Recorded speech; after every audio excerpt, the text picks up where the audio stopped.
ಎಂತದ್ದು ಅವರ ಮಗಳು ಅಂತ ಅವ್ರಿಗೆ ಗೊತ್ತಾಗ್ಲಿಲ್ಲ ಅಂತ ನೀನು ಹೇಳುದ? ಅಲ್ಲ ನೀವು ಯಾಕೆ ಮಾತಾಡಿ? ನಾವು ಚರ್ಚೆ ಮಾಡಿದ್ವಿ. ನೀವು ಅವರ ಮಗಳಲ್ವಾ ಅಮ್ಮ? ಯಾರ ಮಗಳು? ದಕ್ಷ ಪ್ರಜಾಪತಿಯ ಮಗಳಲ್ವಾ? ಹೌದು. ದಾಕ್ಷಾಯಿಣಿ ಅಂದ್ರೆ ನಾನೇ. ನಿಮ್ಮನ್ನ ಕೊಟ್ಟದ್ದು ಶಂಕರನಾನಿಗಲ್ವಾ? ಹಾ, ಪರಮೇಶ್ವರ ದೇವರಿಗೆ. ಹೌದಲ್ಲ? ಮತ್ತೆ ನಿಮ್ಮ ಮನೆಯಲ್ಲಿ ಆಗುವ ಕಾರ್ಯಕ್ರಮ ನಿಮ್ಮ ಮನೆಯಲ್ಲಿ ಆಗುದು ಅಂತ ನಿಮಗೆ ಗೊತ್ತಿರ್ಬೇಕಮ್ಮ. ಹೌದು. ಆದ್ರೂ ನಮ್ಮಲ್ಲಿ ಕೇಳ್ತಾ ಇದ್ದೀರಿ ಅಮ್ಮ. ಏನು ಬೇಸರ ಮಾಡುದು ಬೇಡಮ್ಮ.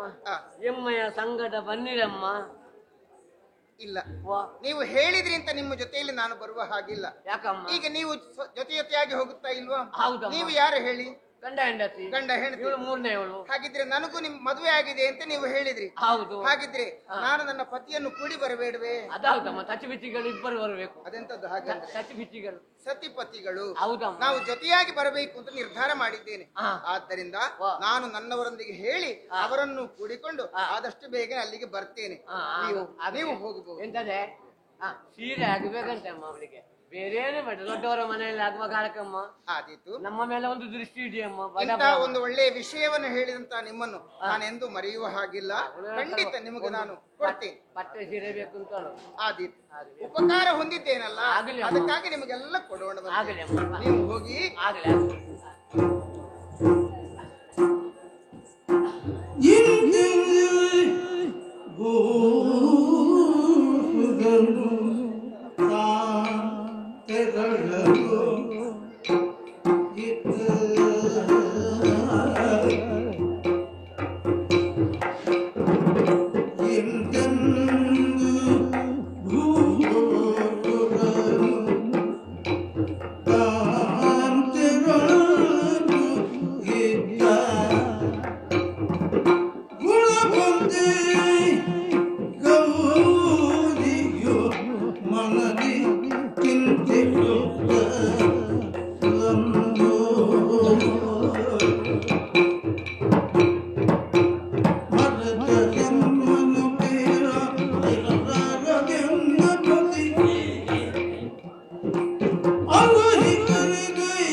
ಅವರ ತಲೆ ಕಾಣುವಲ್ಲಿಯ ತನಕ ನೋಡುತ್ತಾ ಉಳಿದ ನಾನು. ಅವರು ಹೋದರು ನಿಜ, ಆದರೆ ಅವರು ಆಡಿದಂತಹ ಮಾತುಗಳು ನನ್ನ ಮನದಾಳದಿಂದ ಹೋಗಲೇ ಇಲ್ಲ. ಅದು ಮತ್ತೆ ನನ್ನನ್ನು ಕಾಡುವುದಕ್ಕೆ ಆರಂಭ ಮಾಡಿದೆ. ಅಲ್ಲ, ಯಾಕೆ ನನ್ನಪ್ಪ ನನಗೆ ಹೇಳದೆ ಉಳಿದ್ರು? ಹೇಳಿಕೆ ಹೇಳುವುದಕ್ಕೆ ಯಾಕೆ ಮರೆತಿರುವುದಕ್ಕೆ ಸಾಧ್ಯವೇ ಇಲ್ಲ. ಯಾಕಂದ್ರೆ ನನ್ನಪ್ಪನಿಗೆ ನಾನು ಮುತ್ತಿನ ಮಗಳು, ಪ್ರೀತಿಯ ಮಗಳಿಗೆ ಎಲ್ಲಿಯಾದ್ರೂ ಹೇಳುವುದಕ್ಕೆ ಉಳಿಯುತ್ತಾರೆ? ಖಂಡಿತ ಹಾಗಿರುವುದಕ್ಕೆ ಸಾಧ್ಯವೇ ಇಲ್ಲ. ಹಾಗೆ ಅಂತ ನಾನು ಅಪ್ಪನ ಮೇಲೆ ಆಕ್ಷೇಪ ಹೊರಿಸುವುದಲ್ಲ. ಅಪ್ಪನ ಮನೆಯಲ್ಲಿ ಆಗುವಂತಹ ಕಾರ್ಯಕ್ರಮಕ್ಕೆ ಮಗಳಾದವರಿಗೆ ಹೇಳಿಕೆ ಬೇಕಾ? ಕೇಳಿ ತಿಳಿದ್ರೆ ಓಡಿ ಹೋಗುವುದಲ್ವ? ಆದ್ದರಿಂದ ತಡ ಮಾಡುವುದಿಲ್ಲ. ನನ್ನವರಲ್ಲಿ ಹೇಳಿ ಅವರನ್ನು ಕೂಡಿಕೊಂಡು ಆದಷ್ಟು ಬೇಗನೆ ಹೋಗಿ ಬರ್ತೇನೆ. ನೋಡೋಣ, ಹೋಗ್ತೇನೆ.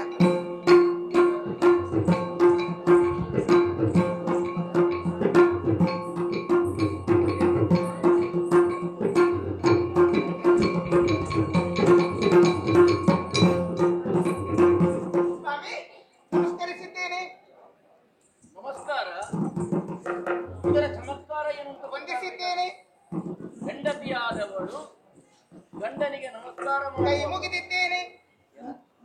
ಎಲ್ಲವೂ ಒಂದೇ ಅಲ್ವ? ಒಂದೇ. ಹೌದು, ಬಹಳ ಉತ್ಸಾಹದಿಂದ ಬೇರೆಯಾದ್ರೂ ಕೃತಿಯಲ್ಲಿ ಒಂದೇ ಅಲ್ವ? ನಿಮ್ಮ ಮನಸ್ಸನ್ನು ನನ್ನತ್ತ ಸೆಳೆಯುವುದಕ್ಕಾಗಿ ಹೀಗೆ ಆಡಿದ್ದಷ್ಟೇ. ಹೌದಪ್ಪ, ಪ್ರಕೃತಿಯ ರಮಣೀಯವಾದ ದೃಶ್ಯವನ್ನು ಕಣ್ತುಂಬ ತುಂಬಿಕೊಳ್ತಾ ಇದ್ದೇನೆ. ನಾನೊಮ್ಮೆ ನಿಮ್ಮನ್ನು ಕರೆದೊಯ್ಯಬೇಕು ಅಂತಿದ್ದೇನೆ. ಸ್ವಲ್ಪ ಹೇಳಿ ನೋಡುವ. ಹೇಳಿ ನೀನು ಹೇಳು, ಆವಾಗ ನಾನು ಕೇಳ್ತೇನೆ. ಬನ್ನಿ ಈ ಕಡೆ. ಎಲ್ಲಿಗೆ ಬರ್ಬೇಕು? ಅಲ್ಲಿಗೆ, ತಪ್ಪಲಿಗೆ. ಅಲ್ಲಿಗೆ ಬರ್ಲೇಬೇಕಾ? ಬನ್ನಿ.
ಪ್ರಾಣೇಶ್ವರ, ಪ್ರಾಣೇಶ್ವರಿ, ಸ್ವಲ್ಪ ಹೀಗೆ ಬನ್ನಿ. ಬರ್ಲೇಬೇಕಾ? ಬೇಕು.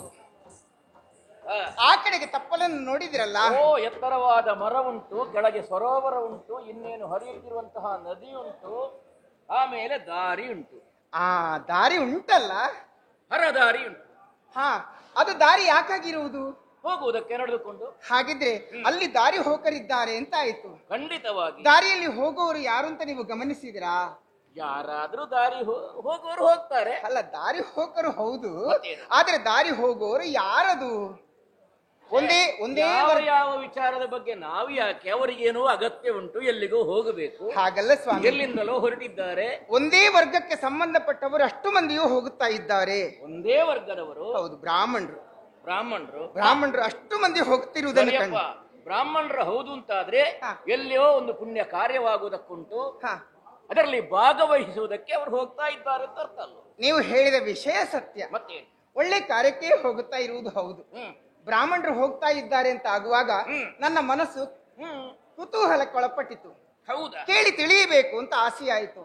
ಹೋಗಿ ಆ ಬ್ರಾಹ್ಮಣೋತ್ತಮರಲ್ಲಿ ಒಬ್ಬರು ಹಿರಿಯರನ್ನು, ವೃದ್ಧರನ್ನು ನಿಲ್ಲಿಸಿ ಮಾತನಾಡಿಸಿದೆ ನಾನು. ಮಾತನಾಡಿಸಿ ಒಳ್ಳೆ ಎಲ್ಲ ವಿಷಯಗಳನ್ನು ಸಂಗ್ರಹ ಮಾಡಿದೆ. ಈ ಸದ್ಯಕ್ಕೆ ನೀನು ಬಹಳ ವಿಷಯವನ್ನು ಸಂಗ್ರಹ ಮಾಡ್ಲಿಕ್ಕೆ ಹೊರಟಿದ್ಯಾ? ಹಾಗಲ್ಲ, ಮತ್ತೆ ಆ ವಿಷಯಗಳನ್ನೆಲ್ಲ ಸಂಗ್ರಹ ಆದ ಮೇಲೆ ಅಷ್ಟದನ್ನು ಕೇಳಿದ್ನೋ ಇಲ್ವೋ ನಾನು? ಏನಾಯ್ತು ಕೇಳಿ ಸ್ವಾಮಿ, ಕೇಳಿ. ಏನಾಯ್ತು ಕೇಳಿ? ಕೇಳಿ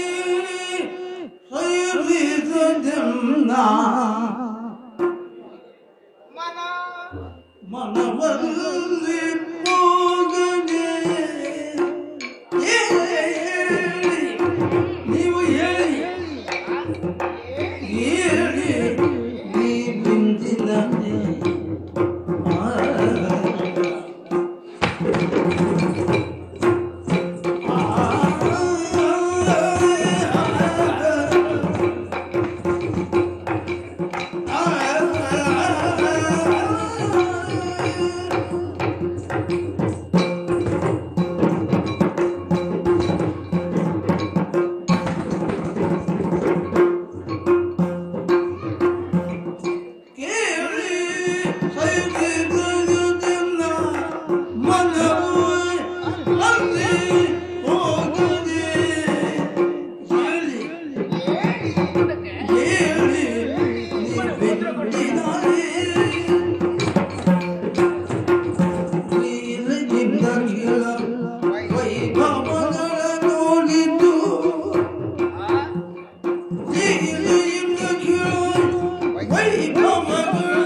ಬಹಳಷ್ಟು ಉತ್ಸಾಹದಿಂದ ಇದ್ದಿ.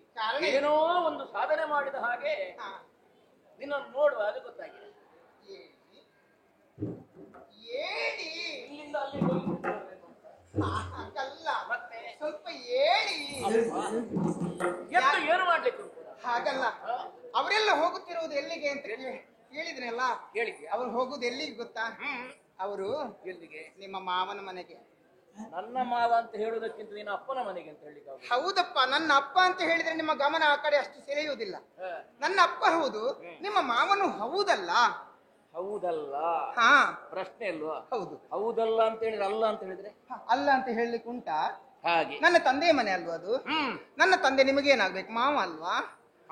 ಮಾವ ಮಾಡುವಂತ ಯಾಗದ ಸಂಭ್ರಮದಲ್ಲಿ ಪಾಲ್ಗೊಳ್ಳುವುದಕ್ಕಾಗಿ ಅವರೆಲ್ಲ ಅಷ್ಟು ಮಂದಿ ಹೋಗುತ್ತಾ ಇದ್ದಾರೆ.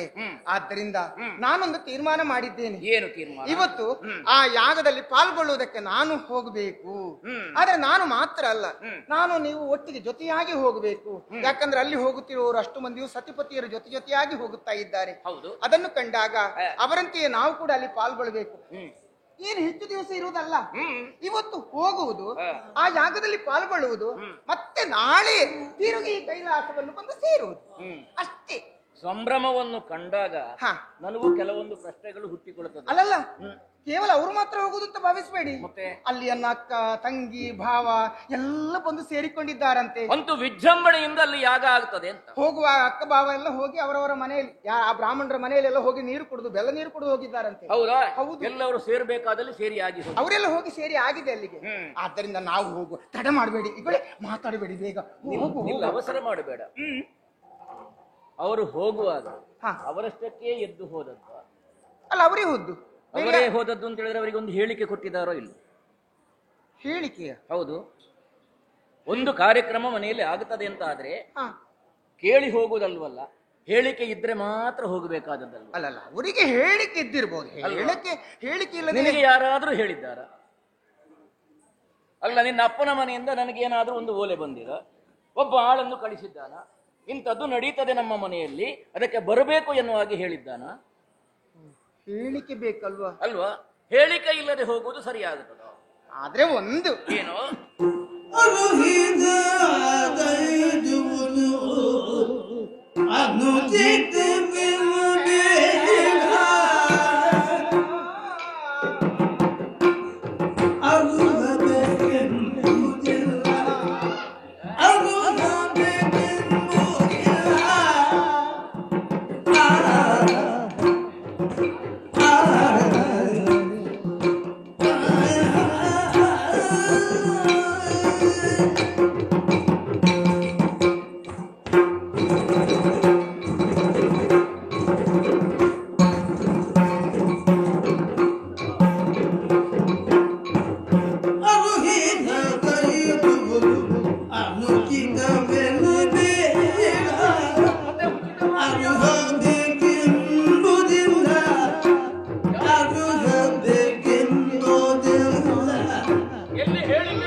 ಆಗಬಹುದಾ?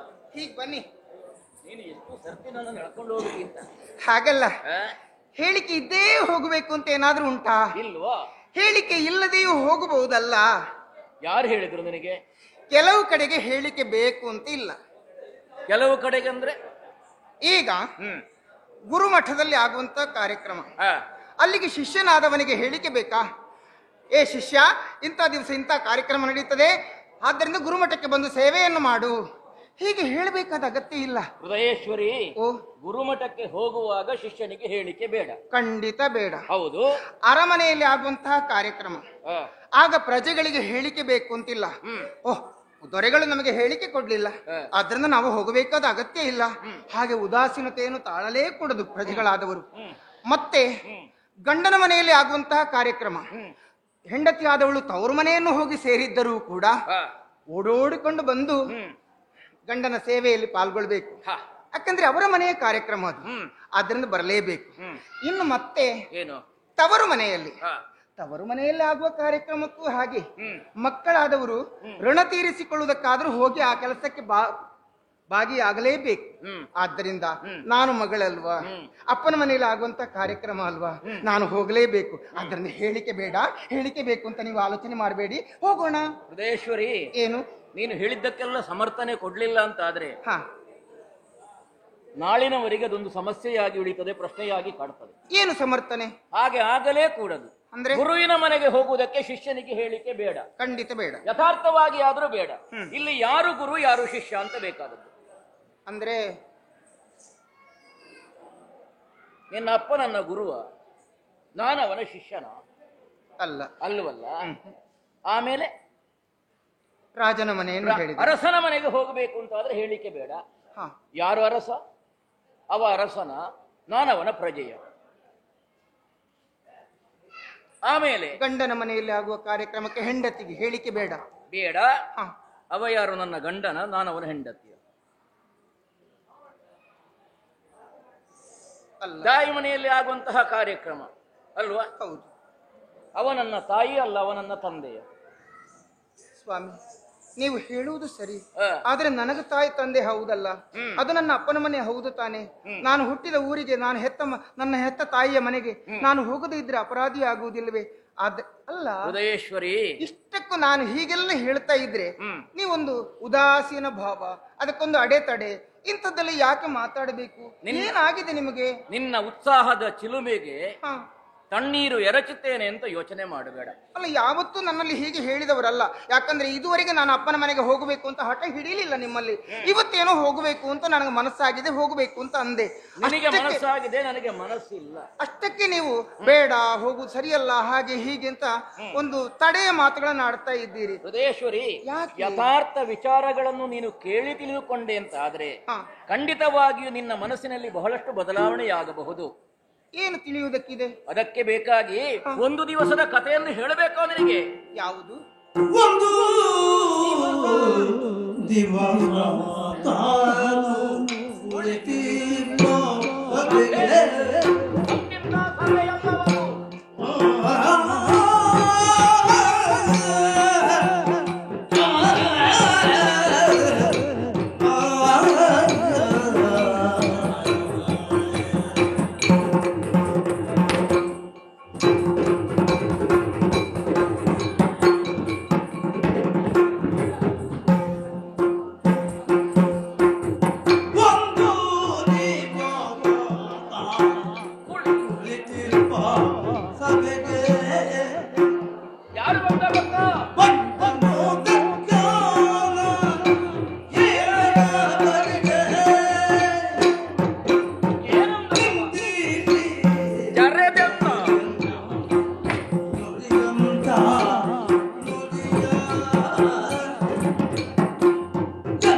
ಮನಸ್ಸಿಗಾಗುತ್ತಿರುವಂತಹ ನೋವನ್ನು ಯಾವ ಕಾಲಕ್ಕೂ ಪ್ರಕಟಿಸಬಾರದು ಎನ್ನುವಂತಹ ಒಂದೇ ಒಂದು ಉದ್ದೇಶದಿಂದ ಇಲ್ಲಿಯವರೆಗೆ ನಾನು ಸುಮ್ಮನೇ ಇದ್ದೆ. ಯಾಕೆ ಬಲ್ಲೆಯ ಸ್ವಾಮಿ, ಯಾವತ್ತಿದ್ರೂ ಮನಸ್ಸಿಗೆ ನೋವಾಗಿದೆ, ಚಿಂತೆ ಇದೆ ಅಂತಾದ್ರೆ ಅದನ್ನು ಖಂಡಿತ ಇನ್ನೊಬ್ಬರಲ್ಲಿ ಹೇಳಿಕೊಳ್ಬೇಕು.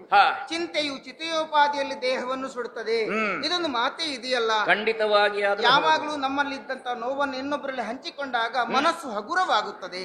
ಆದ್ದರಿಂದ ನೀವು ಆಡಿಕೊಳ್ಳಲೇಬೇಕು. ಹಗುರವಾಗಬೇಕಾದಂತಹ ಸಂದರ್ಭ ಒದಗಿ ಇಲ್ಲಿವರೆಗೆ ಬಂದಿಲ್ಲ. ಈ ಕ್ಷಣ ಅದಕ್ಕೆ ಪೂರಕವಾಗಿದೆ.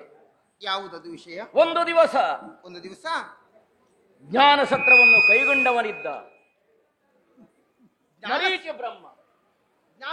ಅದು ನೀವು ಆವತ್ತು ಹೌದು ಅಧ್ಯಕ್ಷ ಪೀಠವನ್ನು ತ್ರಿವೇಣಿ ಸಂಗಮದಲ್ಲಿ ಗಂಗಾ ಸರಸ್ವತಿ ಯಮುನಾ ಜ್ಞಾನ ಸತ್ರದಲ್ಲಿ ನೆರೆದಿರುವಂತಹ ಪ್ರತಿಯೊಬ್ಬರನ್ನು ನೋಡಿದ್ರೆ ಘನ ವಿದ್ವಾಂಸರು ಬಂದು ಸೇರಿದವರು. ಅಂತ ಸಭೆಗೆ ಹೋಗಿ ಬಂದಾಗಲೇ ನಾನು ನಿಮ್ಮಲ್ಲಿ ಕೇಳಿದ್ದೆ, ಅಲ್ಲಿ ಏನ್ ನಡೆಯಿತು ಏನಾಯಿತು ಹೇಳಿ, ನನ್ನಲ್ಲಿ ಕಾಲ ಬಂದಾಗ ಹೇಳ್ತೇನೆ ಅಂತ ನೀವು ಸುಮ್ಮನೆ ಉಳಿದ್ರಿ ಅಲ್ವೋ? ಕಾಲನಾದಂತಹ ನಾನು ಕಾಲಕ್ಕೆ ಕಾಯಬೇಕೇ ಹೊರತು ಅದಕ್ಕಿಂತ ಮೊದಲಾಗಿ ನಾನು ಪ್ರತಿಕ್ರಿಯೆಯನ್ನು ವ್ಯಕ್ತಪಡಿಸಿದೆ ಅಂತ ಆದ್ರೆ ಅದಕ್ಕೆ ಪುರಸ್ಕಾರ ಇರುವುದಿಲ್ಲ. ಹಾಗಾಗಿ ಆ ಒಂದು ದಿವಸ ಆ ಸಭೆಗೆ ಸಮಯಕ್ಕೆ ಸರಿಯಾಗಿ ಎಲ್ಲದಿದ್ದರೂ ಒಂದು ಗಳಿಗೆಯಲ್ಲಿ ಆ ದಕ್ಷ ಬ್ರಹ್ಮ ಬಂದೇ ಬಂದ. ನನ್ನಪ್ಪ ಬಂದ್ರೆ ಅಲ್ಲಿಗೆ ನನ್ನಪ್ಪ ಬಂದಿದ್ರೆ ಹೌದಪ್ಪ, ಸಂತೋಷದ ವಿಷಯ. ಹೌದು, ಅಪ್ಪನಿಗಂತ ಯೋಗ್ಯತೆ ಉಂಟು, ಖಂಡಿತವಾಗಿ ಆ ಸಭೆಗೆ ಬಂದಿರ್ಬೇಕು. ಯೋಗ್ಯತೆ ಉಂಟು, ಹೇಳಿಕೆ ಇತ್ತು. ಹೇಳಿಕೆಯನ್ನು ಮನ್ನಿಸಿ ಬಂದಂತಹ ದೃಷ್ಟಿಯನ್ನು ನೋಡಿದ್ರೆ ಬಂದ ದೃಷ್ಟಿಯೇ ಸರಿಯಿಲ್ಲ ಅಂತ ನನಗನಿಸಿತು. ಯಾಕೆ? ಅಧ್ಯಕ್ಷ ಪೀಠದಲ್ಲಿ ಕುಳಿತುಕೊಂಡಂತಹ ನನ್ನನ್ನು ದುರುಗಟ್ಟಿ ನೋಡಿದ್ದು ಮಾತ್ರವಲ್ಲ, ತನ್ನ ನಾಲಿಗೆಯನ್ನು ಹರಿಬಿಟ್ಟ. ತುಟಿ ಮೀರಿದ ಹಲ್ಲಾಗಿ ಹೋಯಿತು, ಮನೆಯಿಂದ ಎತ್ತರದ ಮೆಟ್ಟುಕಲ್ಲಾಗಿ ಹೋಯಿತು. ಮಾತಿನ ಮೌಲ್ಯ ಏನುಂಟು?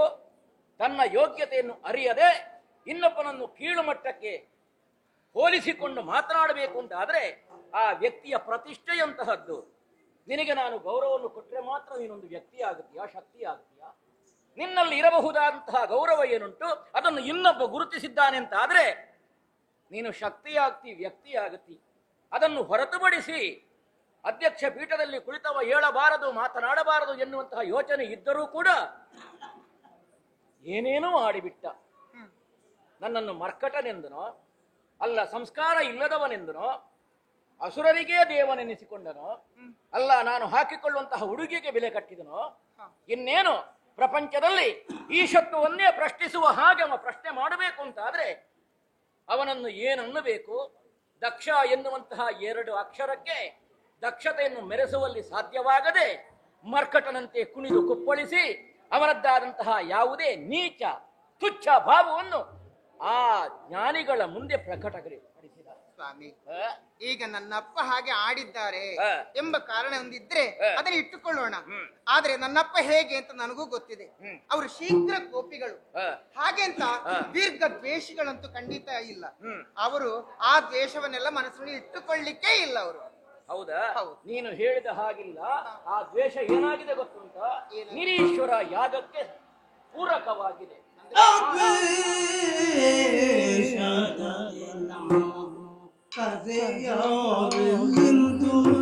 ನಮ್ಮನ್ನು ಕರೆಯಲಿಲ್ಲ.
ಇಲ್ಲಿಗೆ ಮುಗಿಯುತ್ತಿದ್ರೆ ಹ.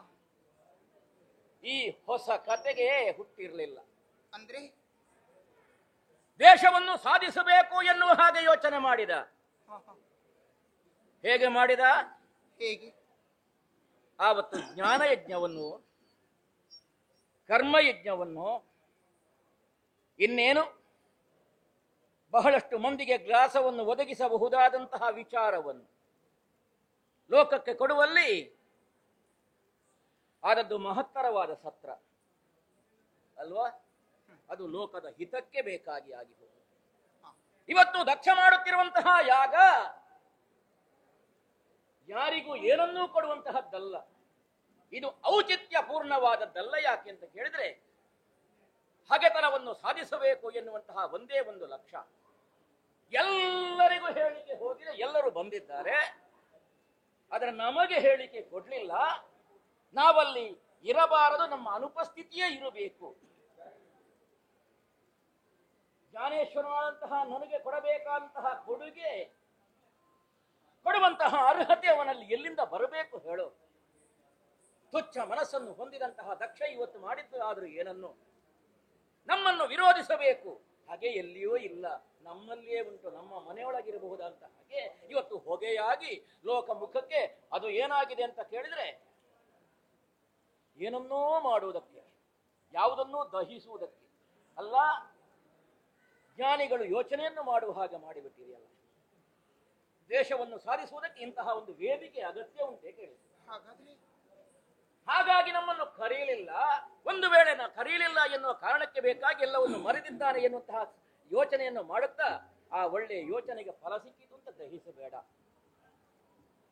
ಅಲ್ಲಿ ನಮಗೆ ತಿರಸ್ಕಾರವಾಗ್ತದೆ, ಅವಮಾನವಾಗುತ್ತದೆ. ಅಲ್ಲಿ ಅವಮಾನವಾಯಿತು ಅಂತಾದ್ರೆ ನಿನ್ನ ಗಂಡನಿಗೆ ಅವಮಾನವಾದ್ರೆ ನೀನೇನು ಅಲ್ಲ, ನಿನಗೆ ಅವಮಾನ ಆಯಿತು ಅಂತಾದ್ರೆ ನಾನೇನು ಮಾಡ್ತೀನಿ? ಇದನ್ನೆಲ್ಲವನ್ನು ಸಹಿಸಿಕೊಂಡಿರುವುದಕ್ಕಾಗುತ್ತದ?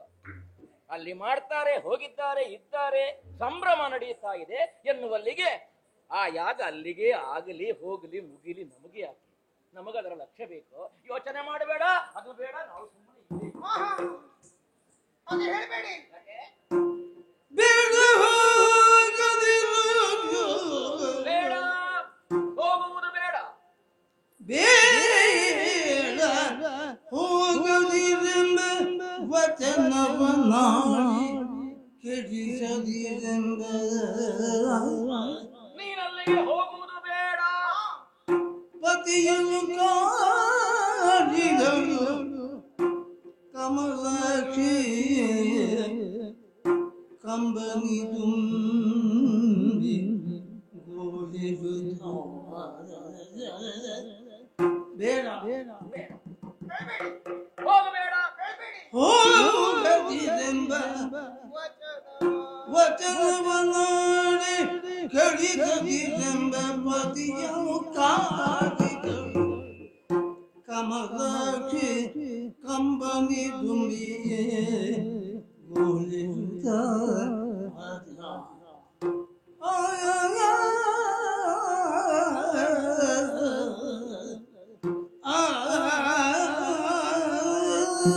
ನನಗೆ ಮನಸ್ಸಿಲ್ಲ, ನೀನಲ್ಲಿಗೆ ಹೋಗುವುದು ಬೇಡ.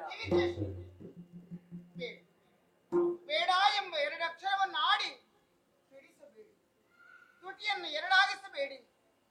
ನನಗದು ಹಿತವಾಗುವುದಿಲ್ಲ. ನನಗಿರುವಂತಹ ಆಸೆ ಒಂದೇ, ಅಪ್ಪನ ಮನೆಯಲ್ಲಿ ಆಗುತ್ತಿರುವಂತಹ ಯಾಗದ ಸಂಭ್ರಮದಲ್ಲಿ ಪಾಲ್ಗೊಳ್ಳುವುದಕ್ಕಾಗಿ ನಾವಿಬ್ಬರು ಜೊತೆಯಾಗಿ ಹೋಗಬೇಕು ಎಂಬ ಆಸೆಯಿಂದ ನಾನು ನಿಮ್ಮಲ್ಲಿ ಬಂದು ಕೇಳಿಕೊಂಡದ್ದು. ಆದ್ದರಿಂದ ಹೋಗಬೇಡ ಅಂತ ಮಾತ್ರ ಹೇಳಬಾರದು. ಇದು ನನ್ನ ಕಣ್ಣೀರ ಹನಿಗಳಿಂದ ತಮ್ಮ ಪಾದಕಮಲವನ್ನು ತೊಳೆದು ಬೇಡಿಕೊಳ್ಳುತ್ತಾ ಇದ್ದೇನೆ. ನಾವು ಹೋಗೋಣ. ನೋಡಿ ಮಂದಿ ಮಾಡಿದೆ ಅತಿ ಕೇಳಿರುವುದನ್ನು ಸಹಿಸಿ ಮಿಗೆ ಮಾತಾಡದೆ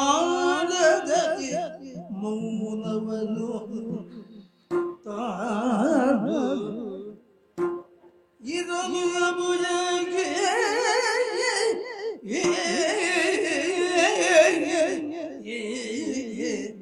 ಮೌನವನ್ನು ತಾನು ಇದನ್ನು ಭುಜಕ್ಕೆ ನಿಲ್ಲದು ಮನ ಬರಲಿ ಹೋಗಿ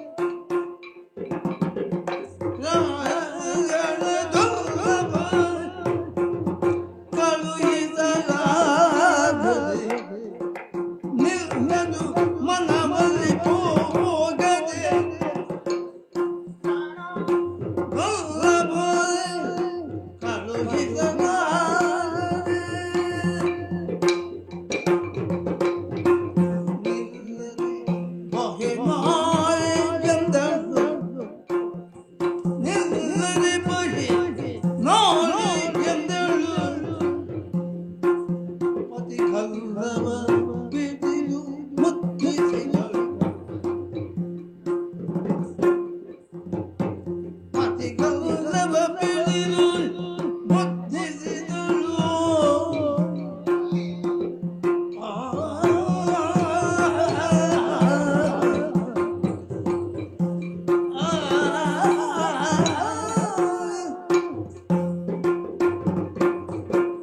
ಪ್ರಾಣೇಶ್ವರ, ಯಾಕೆ ಈ ರೀತಿಯ ಮೌನ?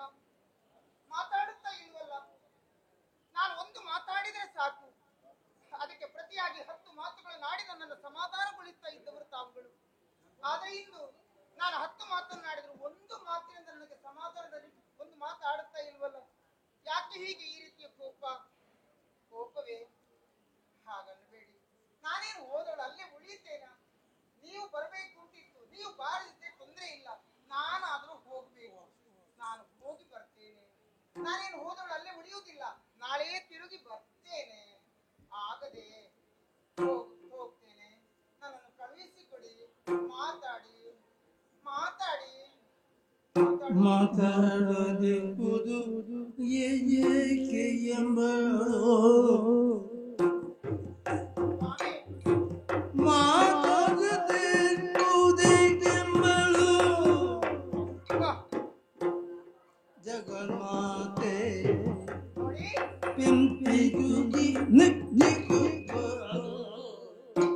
ನಾನು ಹೋದೇನು ಮತ್ತೆ? ನಾನು ಹೋದೇನು? ನಾನೇ ಹೋದೇನು? ಜಗನ್ಮಾತೆ ಪಿಂಪಿಗುಗಿ ನಿಗ್ಗಿಸುವಳು ನೋಡಿ, ಕೋಪದಿಂದಿದ್ದು ನಡೆವಳು ಜಗನ್ಮಾತೆ ಪಿಂಪಿಗುಗಿ ನಿಗ್ಗಿಸುವಳು ಮಾತಾಡದಿರುವುದೇಕೆಂಬಳು ತಾನೇ ಮಾತಾಡುತ್ತ ನಾನು ಹೋಗ್ತೇನೆ.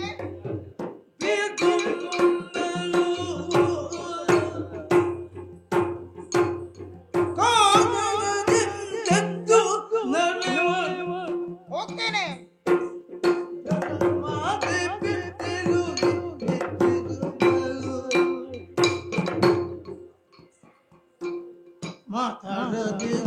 ಮಾತಾಡದಿರುವುದೇಕೆಂಬಳು ತಾನೇ ಮಾತಾಡುತ್ತದೆ ವಿರುಂಬಳು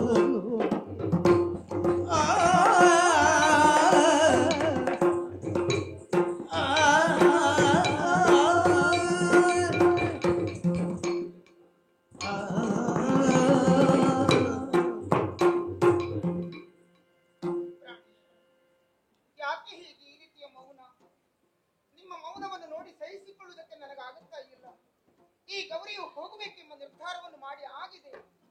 ಆದ್ದರಿಂದ ಹೋಗ್ತೇನೆ ಹೋಗ್ತೇನೆ ಖಂಡಿತ.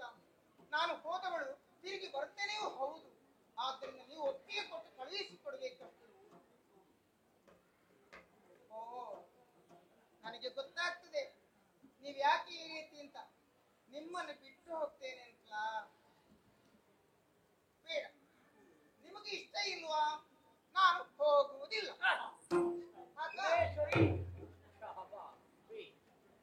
ಮೆಚ್ಚಿದೆ. ನಾನು ಹೋಗುವುದಿಲ್ಲ ಅಂತ ಹೇಳಿ ಆಯ್ತಲ್ಲ, ಆಯ್ತು, ಮತ್ತಿನ್ಯಾಕೆ? ಬಾ ಇಲ್ಲಿ. ಇಲ್ಲಿ ಬಾ. ಕುಳಿತು ಬಾ.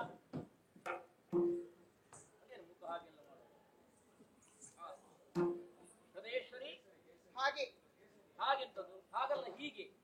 ನಿನಗೆಂತದ್ದು ಬೇಸರ? ನಾನು ಹೋಗುವುದಿಲ್ಲ ಹೋಗುದಿಲ್ಲ ಅಂತ ಒಮ್ಮೆ ಹೇಳಿ ಆಯ್ತು. ಹೋಗುದಿಲ್ಲ ಅಂತ ಹೇಳಿದ ಮೇಲೆ ನೀವು ಇಲ್ಲಿ ನಿಂತಾಯ್ತು. ಹೋಗುದಿಲ್ಲ, ಇಲ್ಲೇ ಕೂತಿರ್ತೇನೆ, ಬಾ ಕುಳಿತುಕೋ. ನಿಮ್ಮ ಬಳಿಯಲ್ಲೇ ಇರ್ತೇನೆ. ನನಗೆ ಬೇಕಾದಷ್ಟೇ. ನೀನು ಹೋಗಲೂ ಬಾರದು, ನೀನು ಕೈಲಾಸದಲ್ಲಿಯೇ ಇರಬೇಕು. ಸದೇಶ್ವರಿ ಮುಖ ಯಾಕಷ್ಟ ಆಯ್ತು, ಬೇಡ. ಅಲ್ಲ ಬೇಡ, ನಿಮ್ಮ ಹೆಂಡತಿ ನಿನಗೆ ಬೇಕಾದ ಯಾವ್ದೀಗ? ನಿಮ್ಮ ಹೆಂಡತಿ ಇಲ್ಲಿ ಇರ್ಬೇಕಾದಲ್ವಾ? ಇಲ್ಲಿಯೇ ಇರ್ಬೇಕು, ಇರ್ತೇನೆ. ನನ್ನ ಬಳಿಯಲ್ಲೇ ಇರ್ಬೇಕು. ಇದ್ದೆ. ಆದ್ರೆ ಹೀಗಲ್ಲ, ಮತ್ತೆ ಹೇಗೆ? ಮುಖ ಇಷ್ಟು ದೊಡ್ಡದು ಮಾಡಿಕೊಂಡಲ್ಲ, ನಗುತ್ತಾ ಹಿಂದಿನ ಮುಖ ಹೊತ್ತುಕೊಳ್ಳಬೇಕು. ಹೌದು, ಹಾ. ನೀವು ಹೇಳುವುದು ಸರಿ. ಮತ್ತೇನು? ಮನಸ್ಸಿಗೆ ನಗು ಆಗಬೇಕು, ಬರಬೇಕು ಅಂತಿದ್ರೆ, ಹಾ. ಆ ಸಂತೋಷ ಮನಸ್ಸಿನಲ್ಲಿ ಇರಬೇಕು ಅಂತಿದ್ರೆ, ಹಾ. ಅಂತ ವಾತಾವರಣ ಇಲ್ಲಿ ಸೃಷ್ಟಿ ಆಗಬೇಕೋ ಬೇಡ? ಸೃಷ್ಟಿ ಮಾಡೋಣ. ಹೇಗೆ? ಅದಕ್ಕೆ ಏನಂತೆ? ಹೇಗೆ? ನಿನ್ನ ಮನಸ್ಸು ಮುದಗೊಳ್ಳಬೇಕು ಅಂತಾದ್ರೆ ಏನಾಗಬೇಕು? ಹದಾಗಬೇಕು. ಹದ ಆಗಬೇಕು. ಹದ ಆಗಬೇಕು ಅಂತಾದ್ರೆ ಏನಾದ್ರೂ ಮುದವನ್ನು ಮನಸ್ಸಿಗೆ ನೀಡುವಂತದ್ದು ಸಂತೋಷವಾಗುವುದನ್ನು ಕೇಳಬೇಕು, ನೋಡಬೇಕು. ನನಗೆ ತಾಂಡವ ಬೇಡ. ಅಲ್ಲ, ಅದು ಬೇಡ. ಸಾಕಾಗಿದೆ ನೋಡಿ. ಅಲ್ಲ, ನಿನ್ನ ಲಾಸ್ಯ ಇದ್ರೆ ಮಾತ್ರ ನನ್ನ ತಾಂಡವಕ್ಕೂ ಪ್ರಾಶಸ್ತ್ಯ ಬರುವುದು. ಅಲ್ಲ, ಆ? ಲಾಸ್ಯವೂ ಬೇಡ, ತಾಂಡವೂ ಬೇಡ. ಅದು ಬೇಡ. ಬೇರೆ ಈಗ ಬೇರೆ ಹೊಸತಾದ್ದನ್ನು ಮತ್ತೆ ಇಲ್ಲಿ ಇರುವವರೆಲ್ಲ ಕುಣಿದು ಈ ಕುಣಿತ ನೋಡಿ ನೋಡಿ ಸಾಕಾಗಿ ಹೋಯ್ತು. ಏನಾದ್ರು ಬೇರೆ ಇದ್ರೆ ಹೇಳಿ. ಬೇರೆ ಕುಣಿತ ಬೇಡ. ಹೌದು. ಒಂದು ಕಥೆ, ಕಥೆಯ ವ್ಯಥೆ ಇಲ್ಲದ ಕಥೆಯನ್ನು ಕೇಳುವುದಕ್ಕೆ ಉತ್ಸುಕರಾಗ್ತಾರೆ. ಇನ್ನು ಹಳೇ ಕತೆ ಅಲ್ವಲ್ಲ? ಆ? ಹಳೇ ಕತೆ. ಸ್ವಾರಸ್ಯ ಇರುವುದು ಹಳೆ ಕಥೆಯಲ್ಲಿ, ಹೊಸ ಕಥೆಯಲ್ಲಿ ಎಂತದೂ ಇಲ್ಲ. ಯಾದ್ರೂ ಹಳೆ ಕಥೆಯನ್ನು ಒಂದು ಹೊಸ ಸೃಷ್ಟಿ ಮಾಡಿ ಆದ್ರೂ ಹೇಳಿ. ಅಲ್ಲ, ಹೊಸ ಸೃಷ್ಟಿ ಮಾಡ್ಲಿಕ್ಕೆ ಏನೂ ಇಲ್ಲ, ಅದರಲ್ಲಿ ಹೊಸತನವನ್ನು ಹುಡುಕಬೇಕಷ್ಟೇ ನಾವು. ಏನದು ಹೇಳಿ ನೋಡಿ. ಹೀಗೆ ಬಾ, ಹೀಗೆ ಬಾ.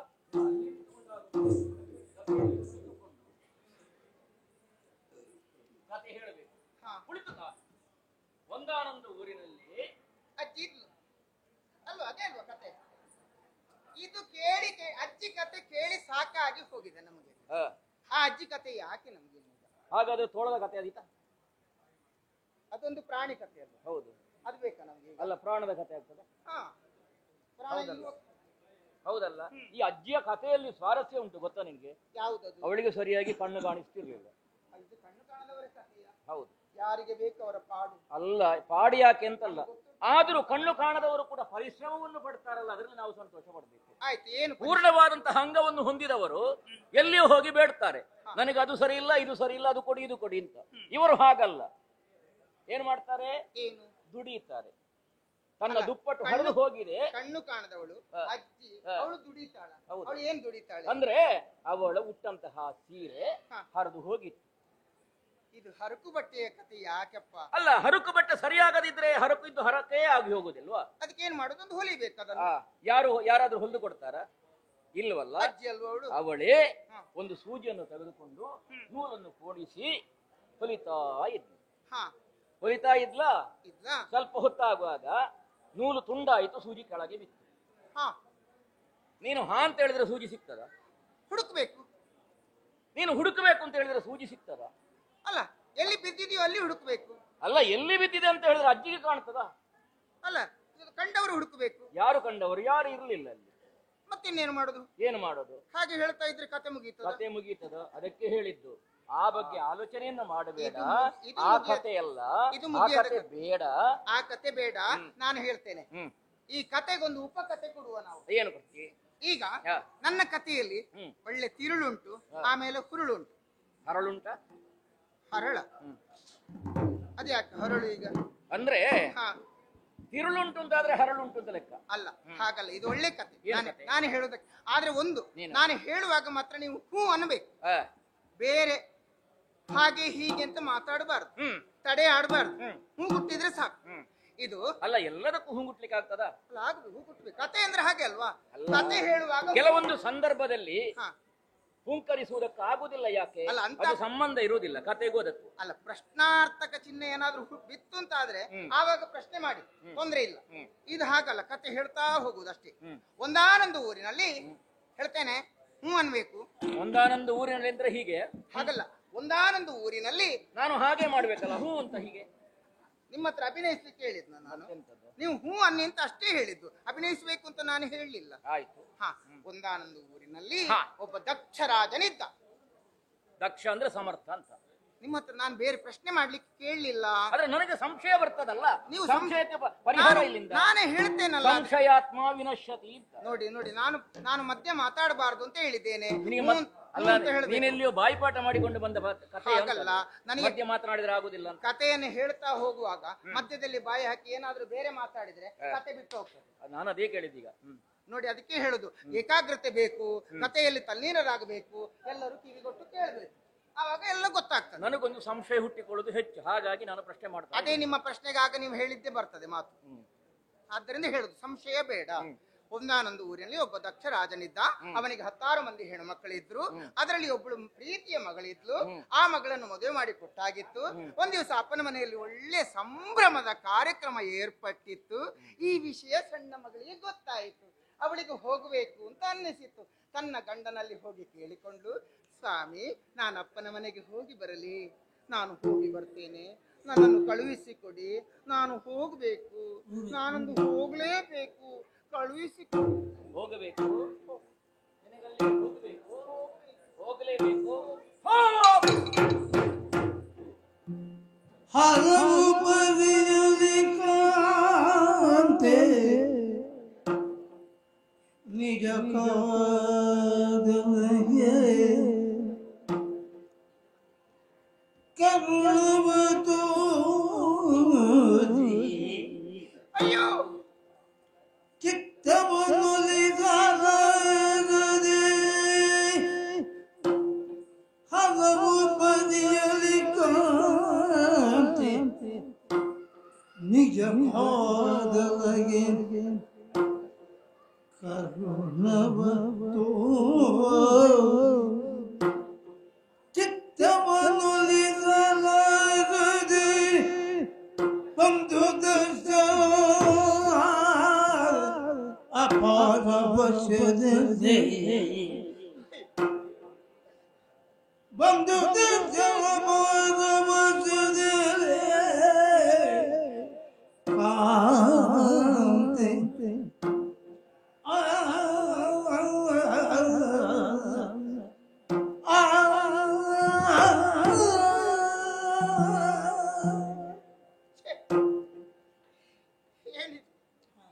ಏನಿದೆ ವಿಪರ್ಯಾಸ? ನನ್ನವರನ್ನು ಹಲವು ಬಾರಿ ಪ್ರಯತ್ನ ಪಟ್ಟೆ ನಾನು. ಅವರ ಮನಸ್ಸನ್ನು ಒಲಿಸಿಕೊಳ್ಬೇಕು, ಆಮೇಲೆ ಅಪ್ಪನ ಮನೆಗೆ ಹೋಗಿ ಬರಬೇಕು ಎಂಬ ಆ ಹಠದಿಂದ ಕಾಡಿ ಬೇಡಿದೆ. ಯಾವುದಕ್ಕೂ ಒಂದು ಸದುತ್ತರ ದೊರಕಲೇ ಹೋಯಿತು. ನನ್ನನ್ನು ತಿರಸ್ಕರಿಸುವಲ್ಲಿಯವರೆಗೆ ಮುಂದಾಗಿ ಬಿಟ್ರಲ್ಲ ನನ್ನವರು. ಏನಿದು, ಏನಿದು ವಿಚಿತ್ರ? ಹೌದಪ್ಪ, ಅತ್ತ ಕಡೆಯಿಂದ ಅಪ್ಪನ ಮನೆಯ ಪ್ರೇಮ ಪಾಶ, ಇತ್ತ ಕಡೆಯಿಂದ ನನ್ನ ಗಂಡನ ಪ್ರೀತಿಯ ಪಾಶ. ಈ ಎಳೆತ ಸೆಳೆತಗಳ ಮಧ್ಯದಲ್ಲಿ ಸಿಕ್ಕಿ ನಾನು ಒದ್ದಾಡುತ್ತಾ ಇದ್ದೇನೆ. ಅತ್ತ ಧರೆ, ಇತ್ತ ಪುಲಿ ಎಂಬ ಗಾದೆಯಂತಾಗಿದೆ ನನ್ನ ಪರಿಸ್ಥಿತಿ. ಅಡಕತ್ತರಿಯಲ್ಲಿ ಸಿಕ್ಕಿದ ಅಡಿಕೆಯಂತಾಗಿದೆ ನನ್ನ ದೇಹ ಸ್ಥಿತಿ. ಏನು ಮಾಡಬೇಕು ನಾನು? ಹೋಗಬೇಕೆಂಬ ಹೋಗಲೇಬೇಕೆಂಬ ನಿರ್ಧಾರವನ್ನು ಮಾಡಿದ್ದಾಗಿದೆ. ನಾನು ಹೋಗಬೇಕು, ನಾನು ಹೋಗಲೇಬೇಕು. ಆದ್ದರಿಂದ ನನ್ನವರು ಒಪ್ಪಿಕೊಳ್ಳದೇ ಇದ್ದರೆ ಏನಂತೆ? ಅವರು ಮೌನವಾಗಿದ್ದಾರಲ್ಲ, ಮೌನಂ ಸಮ್ಮತಿ ಲಕ್ಷಣ ಅಂತ ಒಂದು ಮಾತಿದೆ. ಆ ಪ್ರಕಾರವಾಗಿ ಅವರು ಸಮ್ಮತಿಯನ್ನಿತ್ತಿದ್ದಾರೆ ಎಂಬುದಾಗಿ ತಿಳಿದುಕೊಂಡು ಅವರಿಗೊಂದು ಸುತ್ತು ಬಂದು ಅವರ ಪದತಲದ ಧೂಳೆ ಹಣೆಗೆ ಧರಿಸಿಕೊಂಡು, ಇದು ಪ್ರಸಾದ, ಇದು ನನಗೆ ಆಶೀರ್ವಾದ, ಹೀಗೆ ಭಾವಿಸ್ತೇನೆ. ಆದ್ದರಿಂದ ನಾನು ಹೋಗಿ ಬರುವುದಂತೂ ಖಂಡಿತ. ನಾನು ಹೋಗುತ್ತೇನೆ, ನಾನು ಹೋಗುತ್ತೇನೆ. ಇದು ನಿಮ್ಮ ಮಡದಿ ಗೌರಿ ಹೋಗುತ್ತಾ ಇದ್ದಾಳೆ. ಇಂದು ನಿಮ್ಮ ಮಡದಿ ಗೌರಿ ನಿಮ್ಮನ್ನು ಸುತ್ತುವರಿದು ಹೋಗುತ್ತಾ ಇದ್ದಾಳೆ. ಹೋಗುತ್ತೇನೆ, ಹೋಗುತ್ತೇನೆ.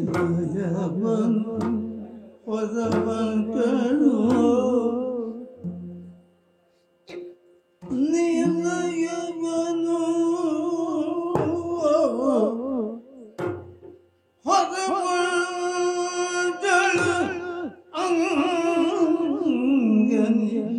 ಇಲ್ಲ, ಕಡು ನಿರ್ಧಾರವನ್ನು ಮಾಡಿದ್ದೇನೆ. ಹೋಗಬೇಕೆಂಬ ನಿರ್ಧಾರ ಇದು. ಈ ಗೌರಿ ಹೊರಟು ನಿಂತಿದ್ದಾಳೆ. ಇಟ್ಟ ಅಡಿಯನ್ನು ಹಿಂದಿಡುವುದಿಲ್ಲ. ಹೋಗುತ್ತೇನೆ, ಹೋಗಿಯೇ ತೀರುತ್ತೇನೆ.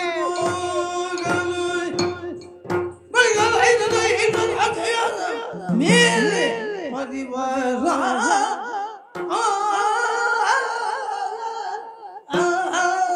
ಗೌರಿ, ಗೌರಿ, ಗೌರಿ ಹೋಗಿಯೇ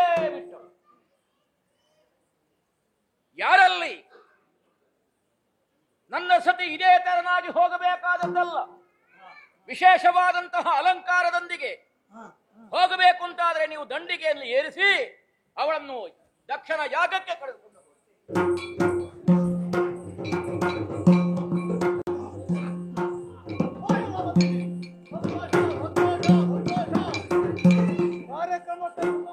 ಆಗಮಿಸಿ ಕಾರ್ಯಕ್ರಮವನ್ನು ಚಂದ ಕಾಣಿಸಿಕೊಳ್ಬೇಕು. ಅಲ್ಲಿ ಮಾತಾಡ್ತಾ ಕುಳಿತರೆ ಇಲ್ಲಿ ಬಂದವರನ್ನು ನೋಡುದು ಯಾರೇ?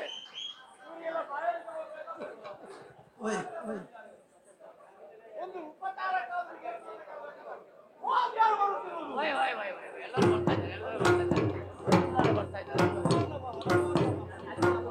ಎಲ್ಲರೂ ಉಪಸ್ಥಿತರಿರ್ಬೇಕು. ಸ್ವಾಮಿ ಓ ನೀವೇ ಕಟ್ಟಿಸಿದ್ದಲ್ಲ?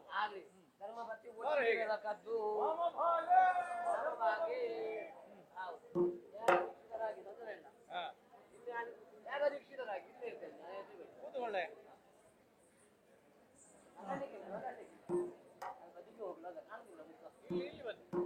ಅಲ್ಲಿ ಆಗಲೇ ಆಗಿಲ್ಲ ಗುರುಗಳು ನೀವು ಮಾಡಿಸುವರು.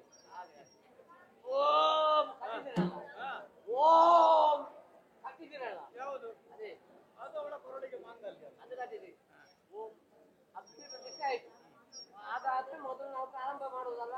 ನಡೆಯಲಿ ಯಜ್ಞ ನಡೆಯಲಿ. ಪರಿಪರಿಯ ವೇದಗಳ ಭೋಜದೇವ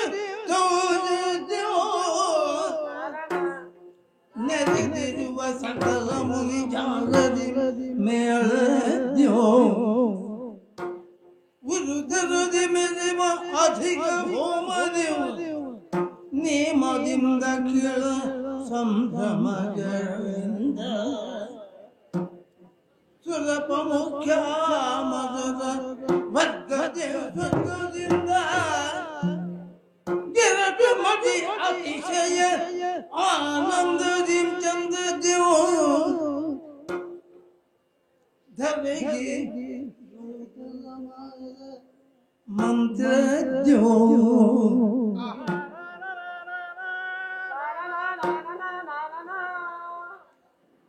ನೂತನವಾದ ಮಂತ್ರದ್ಯೋ ತಂತ್ರ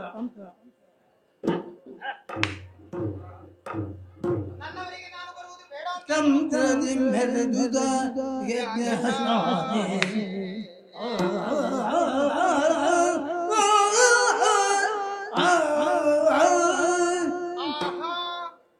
ಧರೆಗೆ ನೂತನವಾದ ಯಾಗ ಮಂಟಪ ಅನ್ನುವುದರಲ್ಲಿ ಸಂದೇಹವೇ ಇಲ್ಲ. ಇಲ್ಲಿಗೆ ಬಂದಾಗಲೇ ನನಗೆ ಅರ್ಥವಾಗುವುದು. ನನ್ನವರಿಗೆ ಬರುವಾಗ ಹಿತ ಇಲ್ಲದಿದ್ದರೂ ಕೂಡ ಮತ್ತೆ ಒಪ್ಪಿಗೆಯ ರೂಪದಲ್ಲಿ ಎಲ್ಲವನ್ನು ನನಗೆ ಕೊಟ್ಟು ಕಳುಹಿಸಿದ್ದಾರೆ. ಮೇನೆಯನ್ನು ಏರಿಕೊಂಡು ಚಪ್ರವನ್ನು ಬಂದು ಸೇರಿದರೆ ಆಹಾ, ಯಾಗ ಶಾಲೆಯನ್ನು ಕಾಣುವಾಗ ಮಹದಾನಂದವಾಗುತ್ತಾ ಇದೆ. ಧರೆಗೆ ನೂತನವಾದ ಯಾಗ ಮಂಟಪ ಇದು. ಆ ಕಡೆಯಿಂದ ಸ್ವರ್ಗವೇ ಧರೆಗಿಳಿದು ಬಂದಿದೆಯೋ ಎಂಬ ರೀತಿಯಲ್ಲಿ ದೇವತೆಗಳು ನೆಲೆಯಾಗಿದ್ದಾರೆ. ಇತ್ತ ಕಡೆಯಿಂದ ಬಂಧುವರ್ಗದವರು ಸೇರಿಕೊಂಡಿದ್ದಾರೆ. ಅಂತ ಇಂಥ ಸಭೆಗೆ ನಾನು ಬಂದಿದ್ದೇನೆ ಅನ್ನೋದು ನನ್ನ ಅಪ್ಪ ಅಮ್ಮನಿಗೆ ಗೊತ್ತಾಗಬೇಕು. ಆದ್ದರಿಂದ ಅವರನ್ನು ಹೋಗಿ ಮಾತಾಡಿಸ್ತೇನೆ, ನೋಡೋಣ.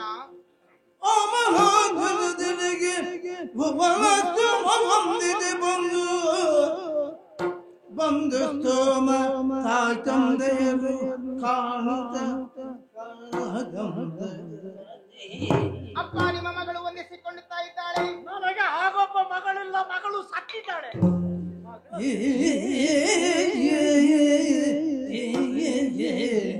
ಅಮ್ಮ, ಇದು ನಿಮ್ಮ ಮಗಳು ದಾಕ್ಷಾಯಿಣಿ ಹೊಂದಿಸ್ತಾ ಇದ್ದಾಳೆ. ನೀನು ತಿರುಗಿ ಮುಖ ಅಲ್ಲಿ ಉಳಿದವರಿಂದ ಅವರೇ ಮಾತಾಡಿ. ನಿನ್ನ ಸುಖ ದುಃಖ ಇವರು ಮಾತಾಡಿ. ಸಭೆಯಲ್ಲಿದ್ದಂತ ನನ್ನ ಬಂಧುವರ್ಗದವರಿದ್ದಾರಲ್ಲ, ಅವರನ್ನಾದ್ರೂ ಮಾತನಾಡಿಸಿ ನೋಡ್ತೇನೆ. ಯಾರು ಮಾತಾಡಬೇಡಿ ಹೋಗಿ. ನೀವು ನಿಮ್ಮ ಬಗ್ಗೆ ಮಾತಾಡಿ, ಇವಳು ಯಾರು ಮಾತಾಡಬೇಡಿ. ಅಪ್ಪ ಮಾತಾಡಿಸ್ತಾ ಇಲ್ಲ. ಅಪ್ಪನಿಂದ ಕಟ್ಟಪ್ಪಣೆ ನನ್ನ ಅಮ್ಮನಿಗೆ ಅಮ್ಮ ಮಾತನಾಡಿಸುವುದಿಲ್ಲ. ಈ ಕಡೆಯಿಂದ ನನ್ನ ಬಂಧುಗಳು, ಅಕ್ಕಂದಿರು, ಭಾವಂದಿರು, ಬಂಧುಗಳು ಇದ್ದಾರೆ ಎಂಬುದಾಗಿ ಮಾತನಾಡಿಸಬೇಕು ತೊಡಗಿದರೆ ಅಪ್ಪನಿಂದ ಕಟ್ಟಪ್ಪಣೆ ಇವರಿಗೆ ಮಾತಾಡಬಾರದು ಎಂಬುದಾಗಿ. ಯಾವುದಿದ್ರೆ ಏನಂತೆ, ನಾನು ಬಂದದ್ದು ಆತಕ್ಕೆ ಯಾಗದ ಸೊಬಗನ್ನು ಕಾಣುವುದಕ್ಕೆ. ಆದ್ದರಿಂದ ಯಾಗದ ಸೊಬಗನ್ನು ಕಾಣುತ್ತೇನೆ, ನೋಡೋಣ. ಯಾಗದ ಸೊಬಗನಿ ಕಿಸಿ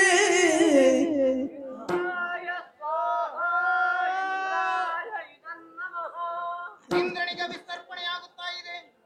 ಯಾಗದ ಸೊಬಗನಿ ಕಿಸಿ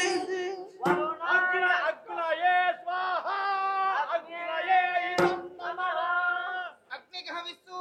ಯಾಗದ ಸೊಬಗ ವೀಕ್ಷಿಸಿ ಯಮಾಯ ಸ್ವಾಹ ಯಮಾಯ ಇದಂ ನಮಃ ಯಮಾಯ ಸ್ವಾಹ ಯಮಾಯ ನಮಃ ಯಾಗದ ಸೊಬಗ ವೀಕ್ಷಿಸಿ ನಿರತಯೇ ಸ್ವಾಹ ನಿರತಯೇ ಇದಂ ನಮಃ ಯಾಗದ ಸೊಬಗ ವೀಕ್ಷಿಸಿ ವರುಣಾಯ ಸ್ವಾಹ ವರುಣಾಯ ಇದಂ ನಮಃ ವರುಣನಿಗೆ ಯಾಗದ ಸೊಬಗ ವೀಕ್ಷಿಸಿ ವಾಯವೇ ಸ್ವಾಹ ವಾಯವೇ ಇದಂ ನಮಃ ಯಾಗದ ಸೊಬಗ ವೀಕ್ಷಿಸಿ ಕುಬೇರಾಯ ಸ್ವಾಹ ಕುಬೇರಾಯ ಇದಂ ನಮಃ ಯಾಗದ ಸೊಬಗ ವೀಕ್ಷಿಸಿ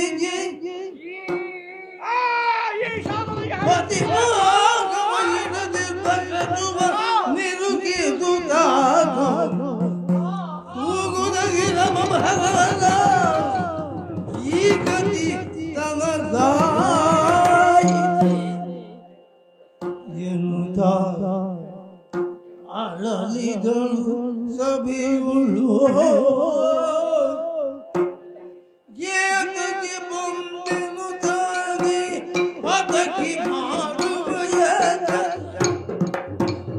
ರೀತಿಯ ನೊಂದರಿಯದೆ ಬಂದೀತೆರ ಅಬುಧವ ಏತಕ್ಕೆ ಬಂದೆನು ತಾವು ಈ ಪೋತಕ್ಕೆ ಈ ಪಾತಕಿ ಮಾಡುವ ಯಜ್ಞದ ರೀತಿಯ ನೊಂದರಿಯದೆ ಬಂದೀತೆರ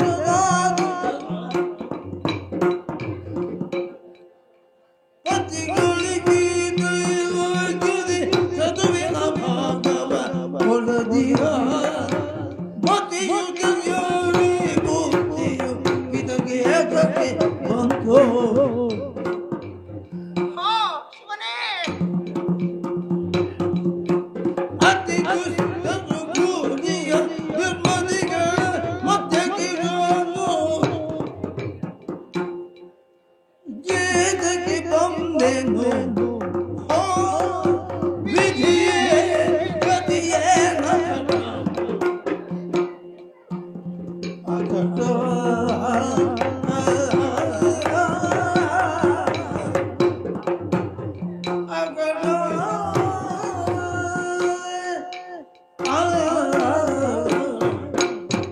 ಹಾ ಹಾ ಶಿವನೇ ಶಿವನೇ.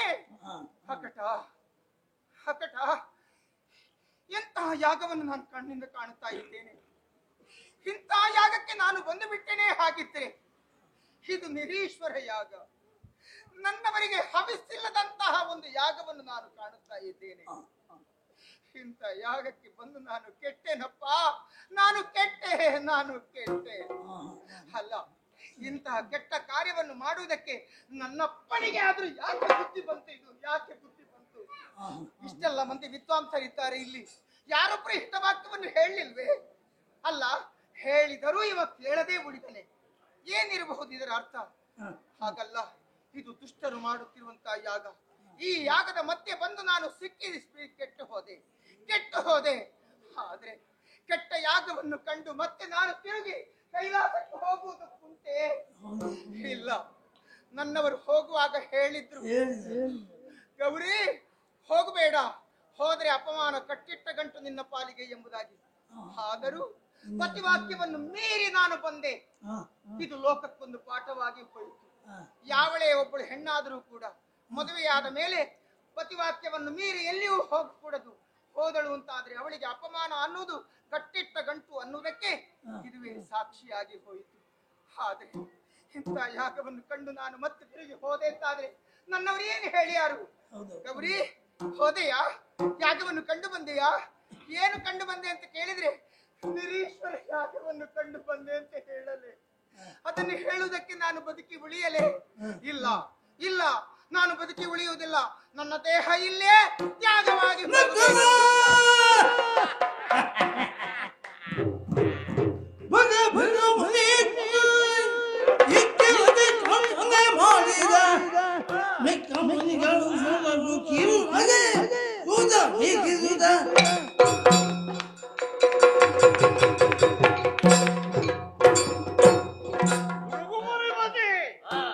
ದೇವತೆಗಳೇ, ಏನು ಮುಖ ಮುಖ ನೋಡ್ತಾ ಇದ್ದಿ? ಹೇಳಿಕೆ ಇದ್ದು ಬಂದವರಿಗೆ ಗೌರವ ಉಂಟು. ಸುಮ್ಮನೆ ಆಮಂತ್ರಣಲ್ಲದೆ ಬಂದು ಪರಿತಪ್ಪಿಸುವುದು ನೋಡ್ತೀರಿ ಏನ? ನೆಗಾಡಿರೋ ನೆಗಾಡಿರೋ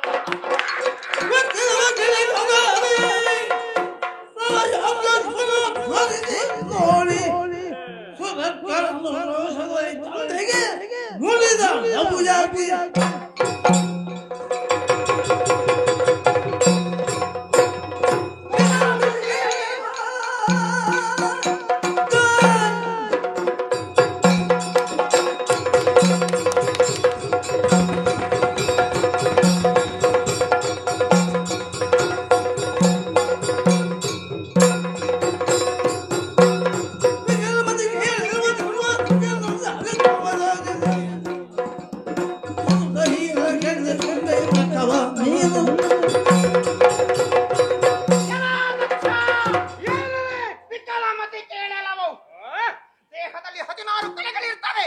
ಅದು ಆಯಾಯ ಸ್ಥಾನದಲ್ಲಿದ್ದಾಗ ಮಾತ್ರ ಆತ ಮಾನವ ಅನ್ನಿಸಿಕೊಳ್ತಾನೆ. ಅದು ಅಸ್ತವ್ಯಸ್ತವಾದಂತಹ ಹೊತ್ತಿಗೆ ಆತ ವಿಕಲಾಮತಿ, ಹುಚ್ಚ ಹುಚ್ಚ ಹುಚ್ಚ. ನೀನು ಹಾಗಾಗಿ ಬಿಟ್ಟಿದ್ದಿ. ನನ್ನವರ ಹಗೆತನವನ್ನು ಸಾಧಿಸಿಕೊಂಡೆ ಅಲ್ಲ ನೀನು. ಗಂಡ ದೊಡ್ಡ ಕುಂಬಳ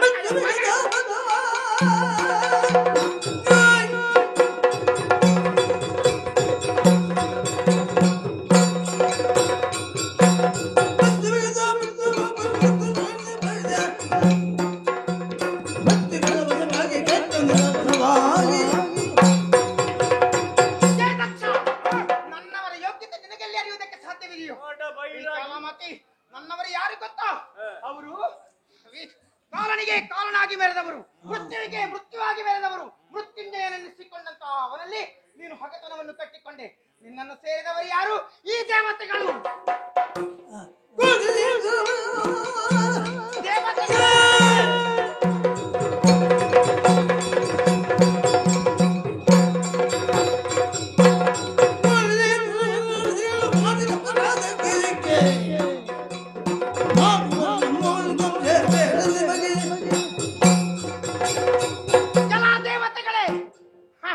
ಇವನು ಕೊಡುವಂತಹ ಹವಿಸ್ಸನ್ನು ಉಣ್ಣುವುದಕ್ಕೆ ಸಾಲಾಗಿ ಬಂದು ಕುಳಿತಿದ್ದೀರಲ್ಲ ನೀವು.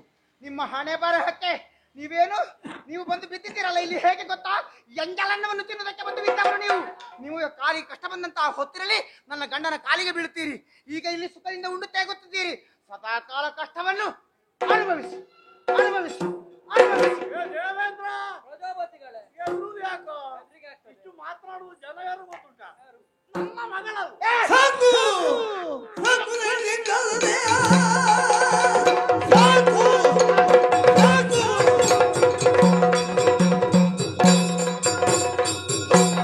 ಸಾಕು ನನ್ನಿಂದ ದೇವರಿಗೆ ಮುಳುಗುವುದಕ್ಕೆ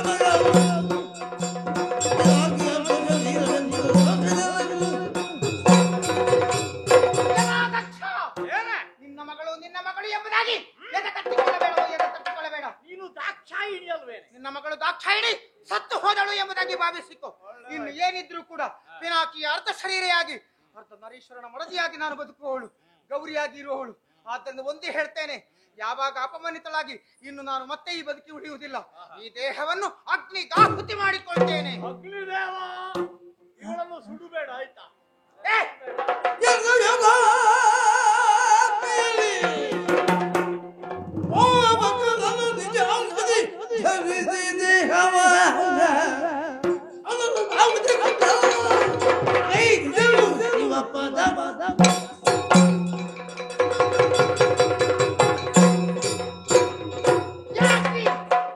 ನಿನಗೆ ಎಲ್ಲಿಯ ಅಧಿಕಾರವೋ? ನಿನಗೆ ನನ್ನನ್ನು ಮುಟ್ಟುವ ಯೋಗ್ಯತೆ ಇದೆಯಾ ಹೇಳು. ನೀನು ಮುಟ್ಟಬೇಕಾದ ಅಗತ್ಯ ಇಲ್ಲ. ನನಗೆ ಅಗ್ನಿಯ ಹಂಗೇನಿದೆ, ನನ್ನಲ್ಲಿ ಯೋಗಾಗ್ನಿ ಇದೆ. ಯೋಗಾಗ್ನಿಯಿಂದಲೇ ದೇಹವನ್ನು ದಹಿಸಿಕೊಳ್ತೇನೆ, ಶಿವಪದವನ್ನು ಸೇರಿಕೊಳ್ತೇನೆ. ಓಂ ನಮಃ ಶಿವಾಯ. ಓಂ ನಮಃ ಶಿವಾಯ. ಓಂ ನಮಃ ಶಿವಾಯ.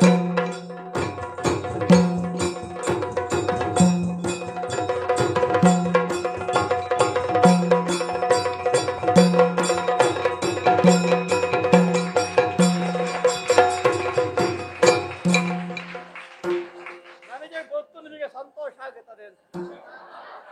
ಗಲಾಟೆ ಆಗ್ತದೆ ಅಂತ ಹೇಳಿ ಅವಳು ಯೋಗಾಗ್ನಿಯಲ್ಲಿ ಸತ್ತದಕ್ಕಲ್ವಾ ನೀವು?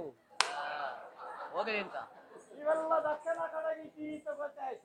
ಚಪ್ಪಾಳೆ ನೋಡಿದ್ರ ಎಲ್ಲಿ ಬೇಕು ಎಲ್ಲಿ ಬೇಡ ಅಂತ ಅವ್ರಿಗೆ ಗೊತ್ತು.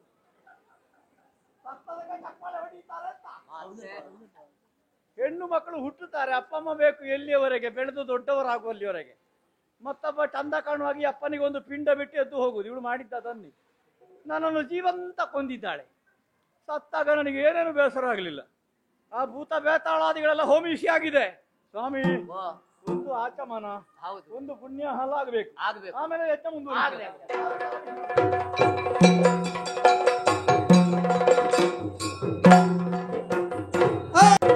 ಶ್ರೀಹರಿ ಜಗದಾದಿ ಕೇಶವ ಹರಯನುತ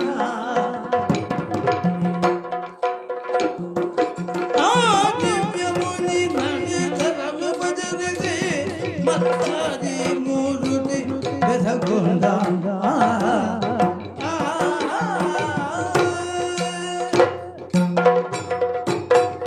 ನಾರದ ಹೀಗೆ ಬರಬೇಕು. ಮುನಿ ಪರಾವಿಸಿ ಕೇಳು ಮನಿಗೆ ದಕ್ಷಾಕರಿಗೆ ಕೇಳು ಕಾಮೋಗಿಯಳಲ್ಲಿ ಅದೇನ ಏನೋ ಆಗಿ ಹೋಯಿತು.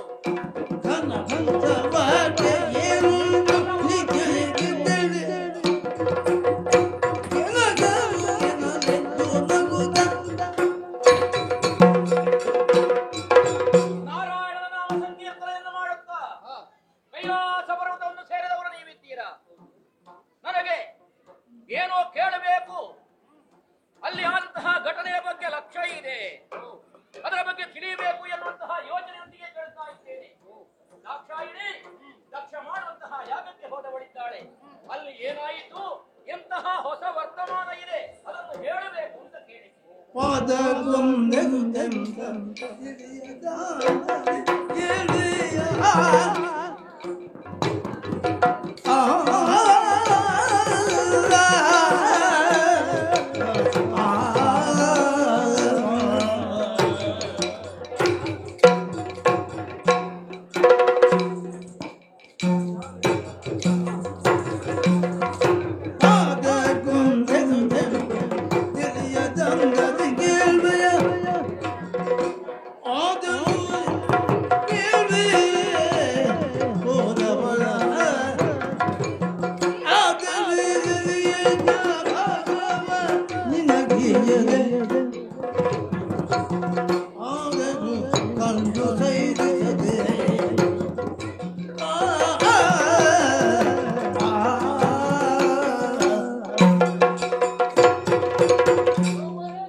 ನಾರದ, ನಿನ್ನ ಮಾತುಗಳನ್ನು ಕೇಳುವಾಗ ನಗು ಬರ್ತದೆ ಸ್ವಾಮಿ. ಅಂದ್ರೆ ನಿನ್ನ ಕಣ್ಣು ಸಂಚಲನದಿಂದಲೇ ಪ್ರಪಂಚದ ಆಗು ಹೋಗುಗಳನ್ನು ತಿಳಿಯುವಂತ ಯೋಗ್ಯತೆ ಉಳ್ಳವ ನೀನು. ಮೂರು ಮುಕ್ಕಾಲುಗಳಲ್ಲಿ ಮೂರು ಲೋಕವನ್ನು ಸಂಚಾರ ಮಾಡಿ ಸಮಸ್ತ ವಿಚಾರವನ್ನು ತಿಳಿದುಕೊಳ್ಳುವಂತಹ ವ್ಯಕ್ತಿ ತಾನಲ್ಲವೇ?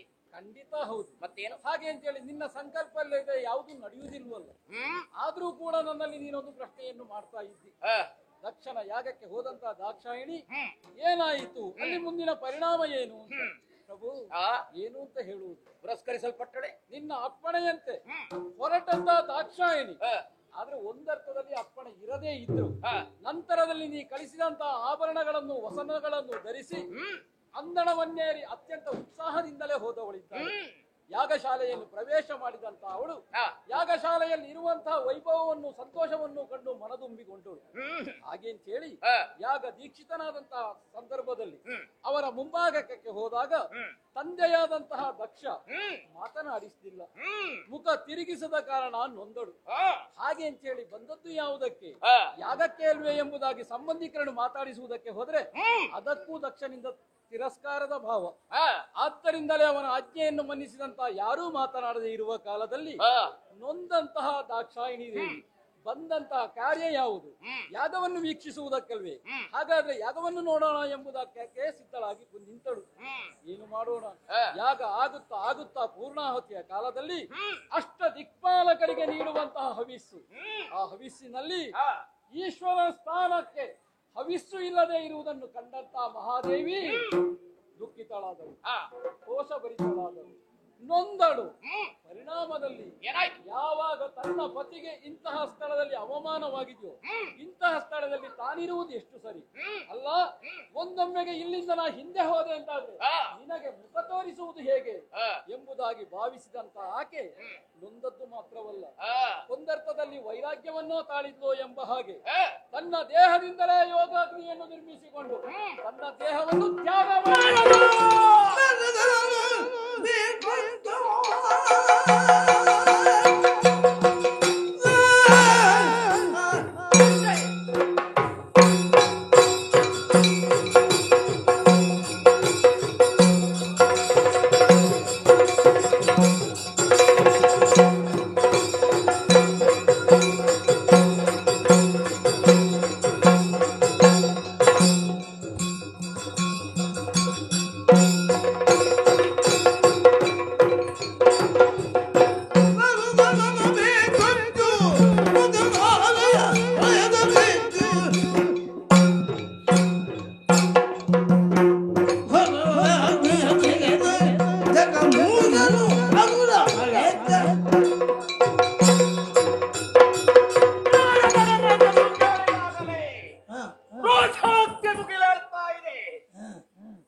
ನನ್ನಾಕೆಯಾದಂತಹ ಅವಮಾನದಿಂದಲಾಗಿ ದೇಹವನ್ನೇ ತ್ಯಾಗ ಮಾಡಿದ್ದಾಳೆ ಅಂತಾದ್ರೆ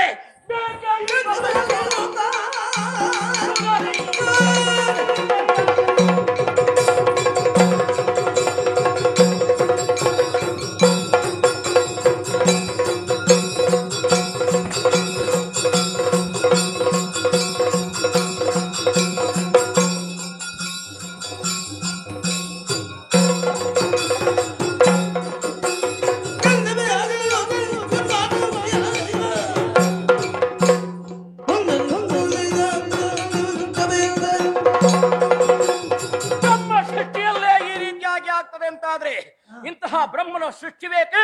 ಈ ಪ್ರಪಂಚ ಬೇಕೆ? ಅದೆಲ್ಲವೂ ನಾಶವಾಗಿ ಹೋಗಬೇಕು, ಹುಡುಕರಿಯಾಗಬೇಕು. ಆಗಬೇಕು ಅಂತಾದ್ರೆ ನಾನೇ ಪ್ರಯತ್ನಶೀಲರಾಗುವುದಲ್ಲ, ಅದಕ್ಕೆ ಪ್ರತಿಯಾದ ವ್ಯವಸ್ಥೆಯೊಂದಾಗಬೇಕು.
ನಿನ್ನಿಂದ ಜನ್ಯ ನಾನು ಎನ್ನುವುದು ಅರ್ಥವಾಯಿತು. ಅಪ್ಪ, ಹುಟ್ಟಿದ ಕ್ಷಣವೇ ಹಸಿವೆಯನ್ನು ಸಹಿಸುವುದಕ್ಕೆ ಅಸಾಧ್ಯವಾಯಿತು. ಬೇಕಾದ ಹಾಗೆ ಹಸಿವೆಯನ್ನು ನಿವಾರಿಸುವುದಕ್ಕೆ ದ್ರವ್ಯವನ್ನಿತ್ತೆ. ಅಪ್ಪ, ಸಹಸ್ರ ಬಾಹುಗಳಿಂದಲೂ ಕಂಗೊಳಿಸುವಂತ ನಾನು ಯಾಕೆ ಹುಟ್ಟಿದೆ? ನನ್ನಿಂದ ಏನಾಗಬೇಕಪ್ಪ?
ಮಗನೇ ಅಪ್ಪ ಬಾ, ಬಂದೆ ಈಗ ಬಾ, ಬಂದೆ ಈಗ ಬಾ.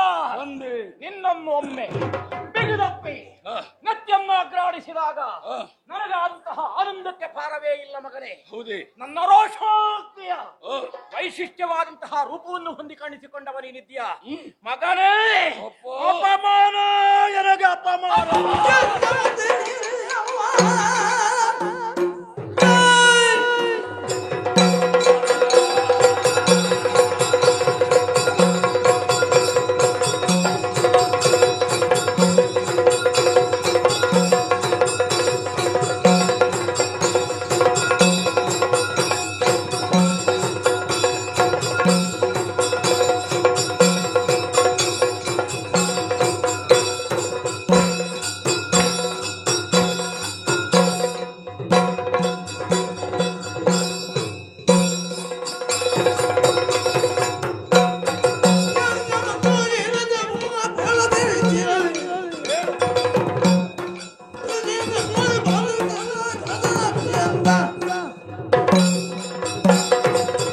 ಅಪ್ಪ ಲೋಕರಕ್ಷಕನಾದಂತಹ ನನ್ನಪ್ಪ ಶಿವನಿಗೆ ಅಪಮಾನವೇ? ಯಾರಿಂದ ಅಪಮಾನವಾಯ್ತಪ್ಪ ಹೇಳು.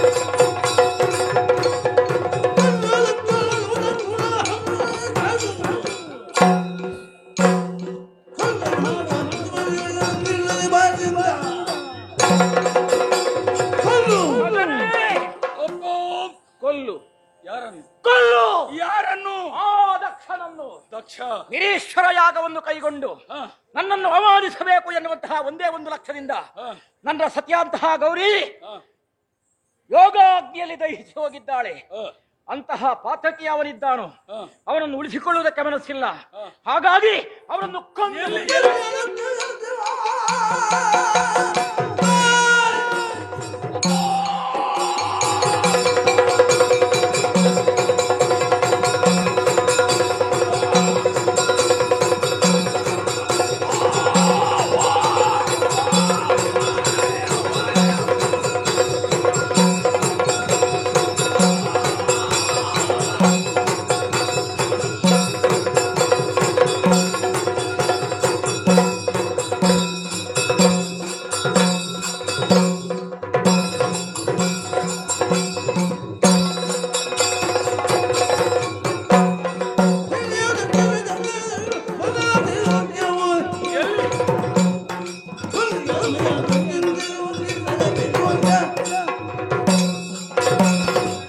ಅಪ್ಪ ತ್ರಿಲೋಕಾಧಿಪತಿಯಾದಂತಹ ನಮ್ಮಪ್ಪ ಶಿವನಿಗೆ ದಕ್ಷನಿಂದ ಅವಮಾನವಾಯಿತೆ. ನಿರೀಶ್ವರ ಯಾಗವನ್ನು ಕೈಗೊಂಡಂತಹ ಆತ ನನ್ನ ತಾಯಿಯ ಸಾವಿಗೆ ಕಾರಣನಾದನೆ. ಮೂಲ ಹೇತು. ಹೌದೇ? ಅಂತ ದಕ್ಷ ಎಲ್ಲಿದ್ದಾನೆ ಹೇಳು, ಅವನನ್ನು ನಾನು ಕೊಲ್ಲುತ್ತೇನೆ. ಹೇಳಿದ್ದಾನೆ ಅವನನ್ನು ದಮನ ಮಾಡಬೇಕು ಅಂತಾದ್ರೆ ನಿನಗೆ ಯೋಗ್ಯವಾದಂತಹ ಇರಬೇಕಾಗ್ತದೆ. ಲೋಕದಲ್ಲಿ ಗುರುತಿಸಿಕೊಳ್ಳಬೇಕು ಅಂತಾದ್ರೆ ನಾಮಧೇಯವೂ ಬೇಕಾಗ್ತದೆ. ನನ್ನ ವೀರಾವೇಶದ ಸಂಕೇತ ನೀನು. ಭವಿಷ್ಯತ್ತಿನಲ್ಲಿ ವೀರಭದ್ರನೆನಿಸಿಕೋ. ಈಗ ಹೋಗು. ಯಾರೆಲ್ಲ ನಗಾಡಿದ್ದಾರೋ ಒಬ್ಬರನ್ನು ಉಳಿಸಬೇಡ. ಅವರ ಕಣ್ಣು ತೆಗಿ, ಅವರ ಹಲ್ಲು ತೆಗಿ, ಅವರ ಗಡ್ಡ ಕಸಿ, ರಕ್ತದ ಹೊಳೆ ಹಾರಿಸು. ಆ ಯಾಗದೀಕ್ಷಿತನಾಗಿ ಕುಳಿತಿದ್ದಾನಲ್ಲ ದಕ್ಷ, ಅವನ ತಲೆಯನ್ನು ಹೋಮಿಸು.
ಎಲ್ಲರನ್ನು ಕೂಡ ಸದೆಬಡಿಯುತ್ತಾ ಇರುವೆ, ಋಷಿ ಮುನಿಗಳನ್ನು ಪೀಡಿಸುತ್ತಾ ಇರುವೆ, ಕೇಳೋದಕ್ಕೆ ಬಂದಂತಹ ದೇವತೆಗಳನ್ನು ದಿಕ್ಕಾಪಾಲಾಗಿ ಓಡುವ ಹಾಗೆ ಮಾಡಿದವನಿದ್ದಿ. ಕೇಳುವ ನೀನು ಯಾರು? ಆ ನಿಮಿಷರೊಡೆಯ ದೇವೇಂದ್ರ.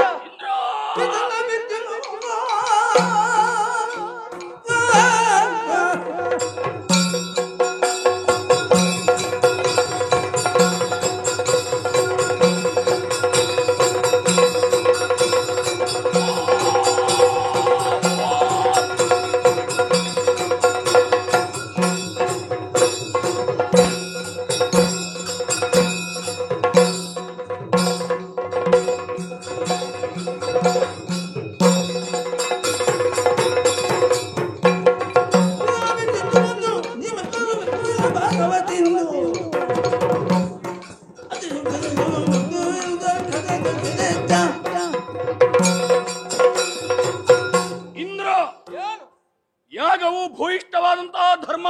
ಹೌದು. 100 ಯಾಗಗಳನ್ನು ಮಾಡುವುದರ ಮೂಲಕವಾಗಿ ಯಾಗದ ಮಹತ್ವ ಏನು ಎನ್ನುವುದನ್ನು ಲೋಕಕ್ಕೆ ಸಾರಿದವ ನೀನು. ಹೌದು. ನೀನೇ ಒಂದು ನಿರೀಶ್ವರ ಯಾಗಕ್ಕೆ ಬಂದು ಪಾಲ್ಗೊಳ್ತಿಂತಾದ್ರೆ ದೇವತೆಗಳಾದಂತ ನಿಮ್ಮನ್ನು ಈ ಭುವಿಯಲ್ಲಿರುವಂತಹ ಮಾನವರು ಪೂಜಿಸುವುದಾದ್ರೂ ಹೇಗೆ?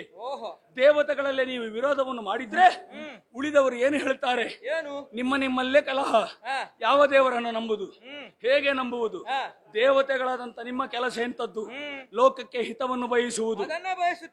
ಅದನ್ನು ಬಯಸುತ್ತಿಂತಾದ್ರೆ ಈ ನಿರೀಶ್ವರ ಯಾಗಕ್ಕೆ ಯಾಕೆ ಬಂದೆ ನೀನು? ದಕ್ಷ ಪ್ರಜಾಪತಿಗಳ ಆಮಂತ್ರಣ. ಯಾವ ದಕ್ಷ ಪ್ರಜಾಪತಿ? ಒಬ್ಬ ಏನೋ ಹೇಳಿದಂತ ಕೇಳಿ ಅದನ್ನೇ ಸತ್ಯ ಎಂದು ನಂಬಿ ಲೋಕಕ್ಕೆ ತಪ್ಪು ಸಂದೇಶವನ್ನು ಹೇಳುವುದಕ್ಕೆ ಹೊರಟಿದ್ದೀಯಲ್ಲ ಇಂದ್ರ, ನಿನ್ನನ್ನು ಸಾಧ್ಯ ಬಡಿತೇನೆ.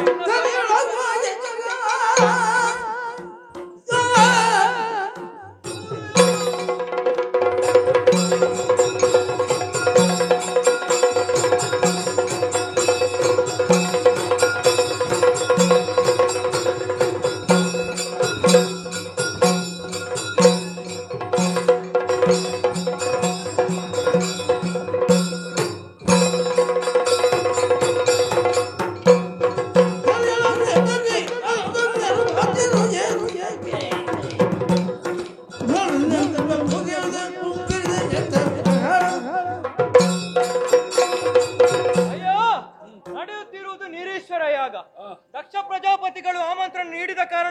ಹಾಗಾಗಿ ನಾವು ಬಂದವರಿದ್ದೇವೆ. ಹವಿರ್ಭೋಜನ ಉಣ್ಣುವಂತಹ ಸ್ವಾತಂತ್ರ್ಯ ನಮಗೂ ಕೂಡ ಇದೆ. ಹಾಗಾಗಿ ಇದನ್ನು ವಿರೋಧಿಸುವುದಕ್ಕೆ ನೀನು ಬಂದೆ ಅಂತಾದ್ರೆ ಸೊಕ್ಕಡಗೆಸಿ ಹವಿರ್ಭೋಜನ ಅಷ್ಟದಿಕ್ಪತಿಗಳಿಗೆ ಹೌದು, ಅದರಲ್ಲಿ ಒಂದು ಭಾಗ ಇಲ್ಲ ನನಗೆ. ನೀನು ಹೇಗೆ ಸ್ವೀಕಾರ ಮಾಡಿದ್ದಿ? ಏನು ಎಲ್ಲರಿಗೆ ಬಂತಲ್ಲ? ಎಲ್ಲರಿಗೆ ಹೇಗೆ ಬಂತು? ಒಬ್ಬರಿಗೆ ಬರ್ಲಿಲ್ಲ ಅಂತಾದ್ರೆ ಮಾಡಬಾರದು. ಧರ್ಮಕ್ಕೆ ವಿರೋಧ. ಧರ್ಮಕ್ಕೆ ವಿರೋಧವಾಗಿ ನಡೆಯುತ್ತಿರುವಂತ ನಿನಗೆ ಸರಿಯಾದವನು ಪಾಠ ಕಲಿಸುವುದಕ್ಕಾಗಿ ಶಿವನಿಂದ ಹುಟ್ಟಿದವನು. ನೋಡುವ ಬಾ ಹಾಗಿದೆ.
ದಕ್ಷ ಪ್ರಜೇಶ್ವರ ತೊಡಗಿದಂತಹ ಯಜ್ಞವನ್ನು ಹಾಳುಗೆಡಹಿದವನು ಯಾರು? ಏನೀ ಕೋಲಾಹಲ? ದೀರ್ಘದೇಹಿಯೊಬ್ಬ ಆಗಮಿಸಿ ಋಷಿಮುನಿಗಳನ್ನು ಪೀಡಿಸುತ್ತಾ ಇದ್ದಾರಂತೆ. ವಿರೋಧಿಸಿದ ದೇವತೆಗಳನ್ನು ಸದೆಬಡಿದಿದ್ದಾರಂತೆ. ನನ್ನ ಕಾರ್ಯಕ್ಷೇತ್ರದಲ್ಲಿ ಯಾರವ ನೋಡ್ಬೇಕು. ದೀಕ್ಷಾಬದ್ಧನಾಗಿ ಕುಳಿತಿರುವಂತ ನಾನು ಎದ್ದಿದ್ದೇನೆ, ಆಯುಧ ಪಾಣಿಯಾಗಿದ್ದೇನೆ. ನಡೆಯುವನತ್ತ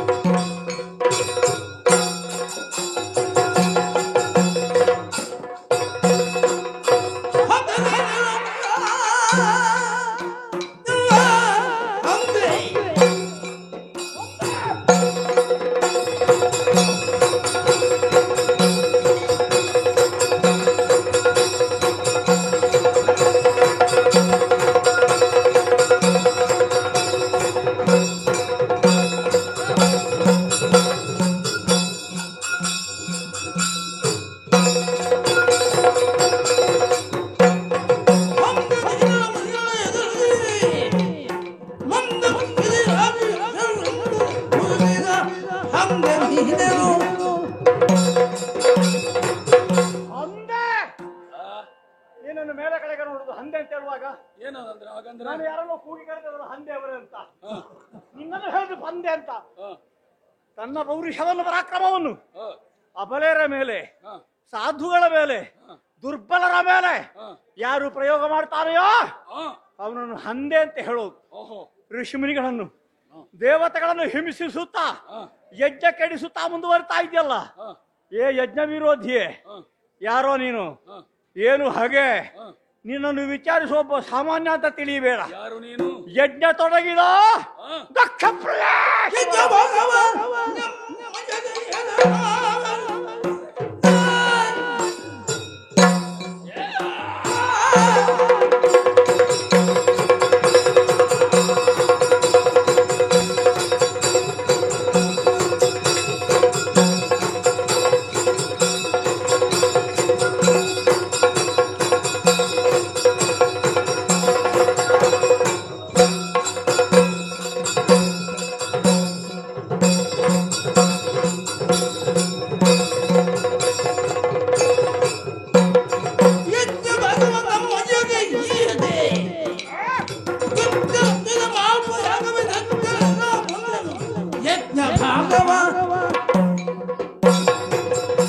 ದಕ್ಷ ಪ್ರಜಾಪತಿ ಬ್ರಹ್ಮನಿಂದ ಹುಟ್ಟಿಕೊಂಡವ ನೀನು ಅಜ್ಞಾನಿ. ಯಾಕೆ ಬ್ರಹ್ಮನ ಮಕ್ಕಳು ಅಜ್ಞಾನಿಗಳ?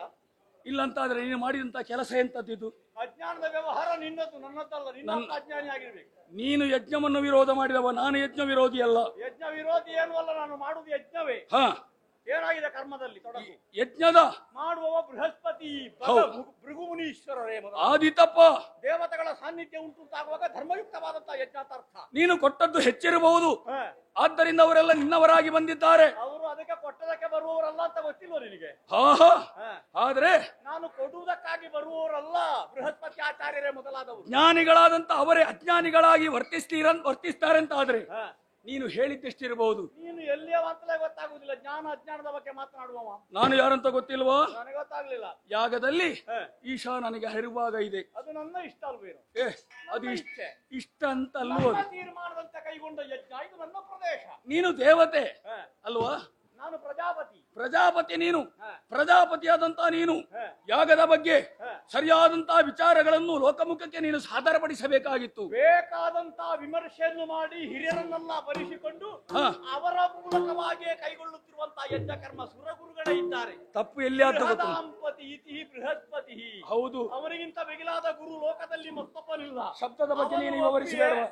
ಅಲ್ಲ, ನಿನಗೆ ಗೊತ್ತಿಲ್ಲ ಅಂತ ಗೊತ್ತಿರಬಹುದಪ್ಪ. ಹ. ನಿನಗೆ ತುಂಬಾ ಗೊತ್ತಿರಬಹುದು. ಹ. ಆದ್ರೆ ನಾನು ಹೇಳಿದ್ದಲ್ಲ, ಅಂತಹ ಬೃಹಸ್ಪತಿ ಆಚಾರ್ಯರೇ ಹೇಳಿದ್ದು ಮಾಡೋಣ. ಹ. ಬೃಹಸ್ಪತಿ ಸವ ಹ. ಆಮೇಲೆ ಕೈಗೊಂಡಂತಹ ಯಜ್ಞ ಕರ್ಮ ಇದು. ಆದುದರಿಂದಲೇ ದೇವತೆಗಳನ್ನು ನಾನು ವಿರೋಧಿಸಿದೆ, ಅವರನ್ನೆಲ್ಲ ನಾನು ಶಿಕ್ಷಿಸಿದೆ. ಯಾಗ ಏನು ಎನ್ನುವುದು ಈ ಪ್ರಪಂಚ ಮುಖ್ಯಕ್ಕೆ ತೋರಿಸಿಕೊಟ್ಟವನ ಯಜ್ಞ ನಾರಾಯಣ. ಆ ನಾರಾಯಣನ ಯಾವುದೇ ಒಂದು ವಿಧಿಯನ್ನು ಮರೆತು ನೀನು ವ್ಯವಹರಿಸ್ತಿಂತಾದ್ರೆ ಲೋಕಮುಖಕ್ಕೆ ನೀನೊಬ್ಬ ಧರ್ಮಿ ಹೌದೇನು? ಅಷ್ಟ ದಿಕ್ಕುಗಳಲ್ಲಿ ಬಂತಾದಂತಹ ಈಶಾನ ಭಾಗಕ್ಕೆ ಹವಿರ್ಭಾಗವನ್ನು ಕೊಡದೆ ಯಜ್ಞ ಪೂರ್ಣ ಹೇಗಾಗುತ್ತದೆ ಹೇಳಿ ನೋಡುವ. ಯಜ್ಞಕ್ಕೆ ಹವಿರ್ಭಾಗ ಈಶಾನನಿಗೆ ಕೊಡದೆ ಯಜ್ಞ ಮಾಡ್ಲಿಕ್ಕೆ ಆಗ್ತದ ಅಂತ ನಾನು ನೋಡ್ಲಿಕ್ಕೆ ಹೊರಟದ್ದು. ಇಲ್ಲಿವರೆಗೆ ಆಗಿದೆ, ನಿನಗೆ ಮತ್ತೆ ಬಂದು ಹಾಳು ಮಾಡಿದ್ಯಲ್ಲ. ನೀನು ಬಂದು ಅದನ್ನು ಸರಿ ಮಾಡಬೇಕು ಅಂತಿಲ್ಲ, ನಿನ್ನಿಂದಲಾಗಿ ತೊಡಗುವುದಲ್ಲ. ನಿನಗಿಂತ ಮೊದಲೇ ಈ ಯಾಗ ಹೇಗೆ ಎನ್ನುವುದನ್ನು ನಿರ್ಣಯ ವಿಧಿ ಎಂಬುದು ಕಾಲ ಕಾಲಕ್ಕೆ ಬದಲಾವಣೆ ಆಗುತ್ತಾ ಸಾಗಿದೆ. ನನ್ನ ಕಾಲಕ್ಕಾಗುವಾಗ ಬದಲಾವಣೆ ಮಾಡುವ ಅಂತಲೇ ಹೊರಟದ್ದು ನಾನು. ಬದಲಾವಣೆ ಮಾಡುವುದಕ್ಕಾಗುವುದಿಲ್ಲ. ವಿದ್ವತ್ ಸಭೆಯಲ್ಲಿ ತೀರ್ಮಾನ ಆದದ್ದು. ಯಾಕೆ ಅಂತ ಕೇಳಿದ್ರೆ 3 ಲೋಕಗಳಲ್ಲಿಯೂ ಕೂಡ 3 ಮೂರ್ತಿಗಳಲ್ಲಿ ಶ್ರೇಷ್ಠನವ ಶಿವನೇ. ಆ ಶಿವನನ್ನು ಬಿಟ್ಟು ನೀನು ಯಾಗವನ್ನು ಮಾಡ್ತಿಂತಾದ್ರೆ ಶಿವನಿಗೆ ಏನೋ ಬಾಂಧವ್ಯ ಅಂತದ್ದ? ಶಿವನ ಮಗ ನಾನು. ಯಾವಾಗ ಹುಟ್ಟಿಕೊಂಡದ್ದ ನೀನು? ಶಿವನ ಜಟೆಯಿಂದ ಹುಟ್ಟಿಕೊಂಡವ ನಾನು. ವೀರಭದ್ರ ಅಂತ ನನ್ನ ಹೆಸರು. ನೀವು ಮಾಡುತ್ತಿರುವಂತ ಯಾವ ಯಾಗವೇ ಆಗಲಿ ಅದನ್ನು ವಿರೋಧಿಸುವುದೇ ನನ್ನ ಕರ್ತವ್ಯ. ನಾನು ತೊಡಗಿದ ಯಜ್ಞ ಪೂರ್ಣ ಮಾಡ್ತೇನೆ. ಹೇಗೆ ಗೊತ್ತುಂಟಾ? ಹೇಗೆ?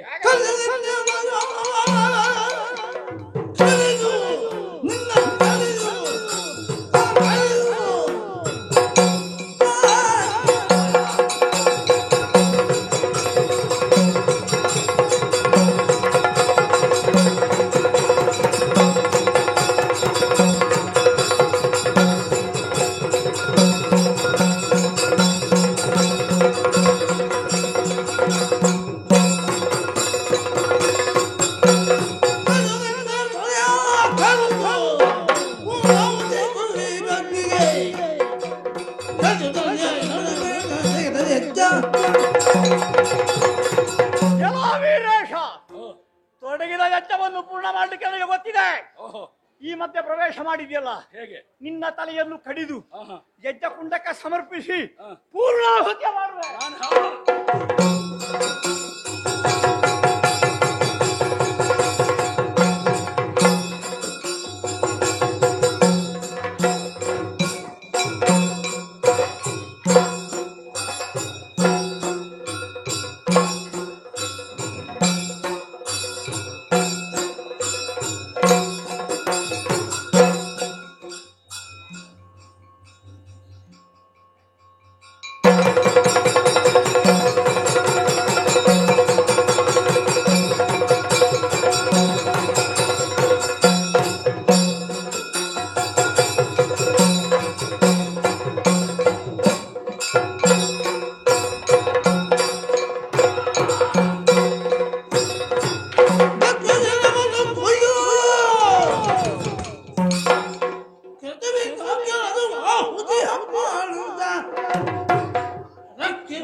ಮಾರಕವಾದಂತಹ ಯಜ್ಞವನ್ನು ಮಾಡುತ್ತಿದ್ದಂತಹ ದಕ್ಷ, ನನ್ನಪ್ಪ ಹೇಳಿದ ಹಾಗೆ ದಕ್ಷನಿಗೆ ಸರಿಯಾದಂತಹ ಶಿಕ್ಷೆಯನ್ನು ಕೊಟ್ಟಿದ್ದೇನೆ. ಆತನ ತಲೆಯನ್ನು ಕಡಿದಿದ್ದೇನೆ. ಮುಗಮುಗಂತ ಹೇಳುತ್ತಿರುವಂತಹ ಯಜ್ಞಗುಂಡಕ್ಕೆ ದಕ್ಷನ ಶಿರವನ್ನು ಹೋಮಿಸಿ ಯಜ್ಞವನ್ನು ಸಮಾಪ್ತಿ ಮಾಡ್ತೇನೆ.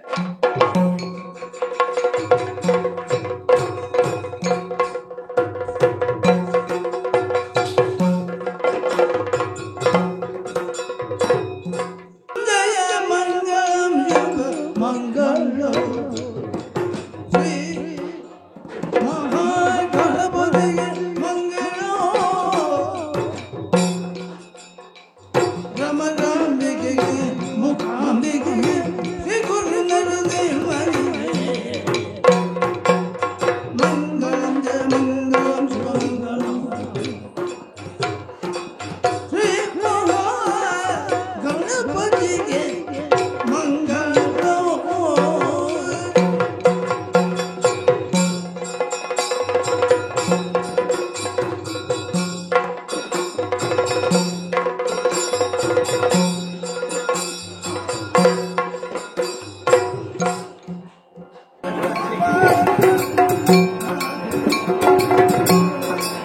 ಠಠಠಠ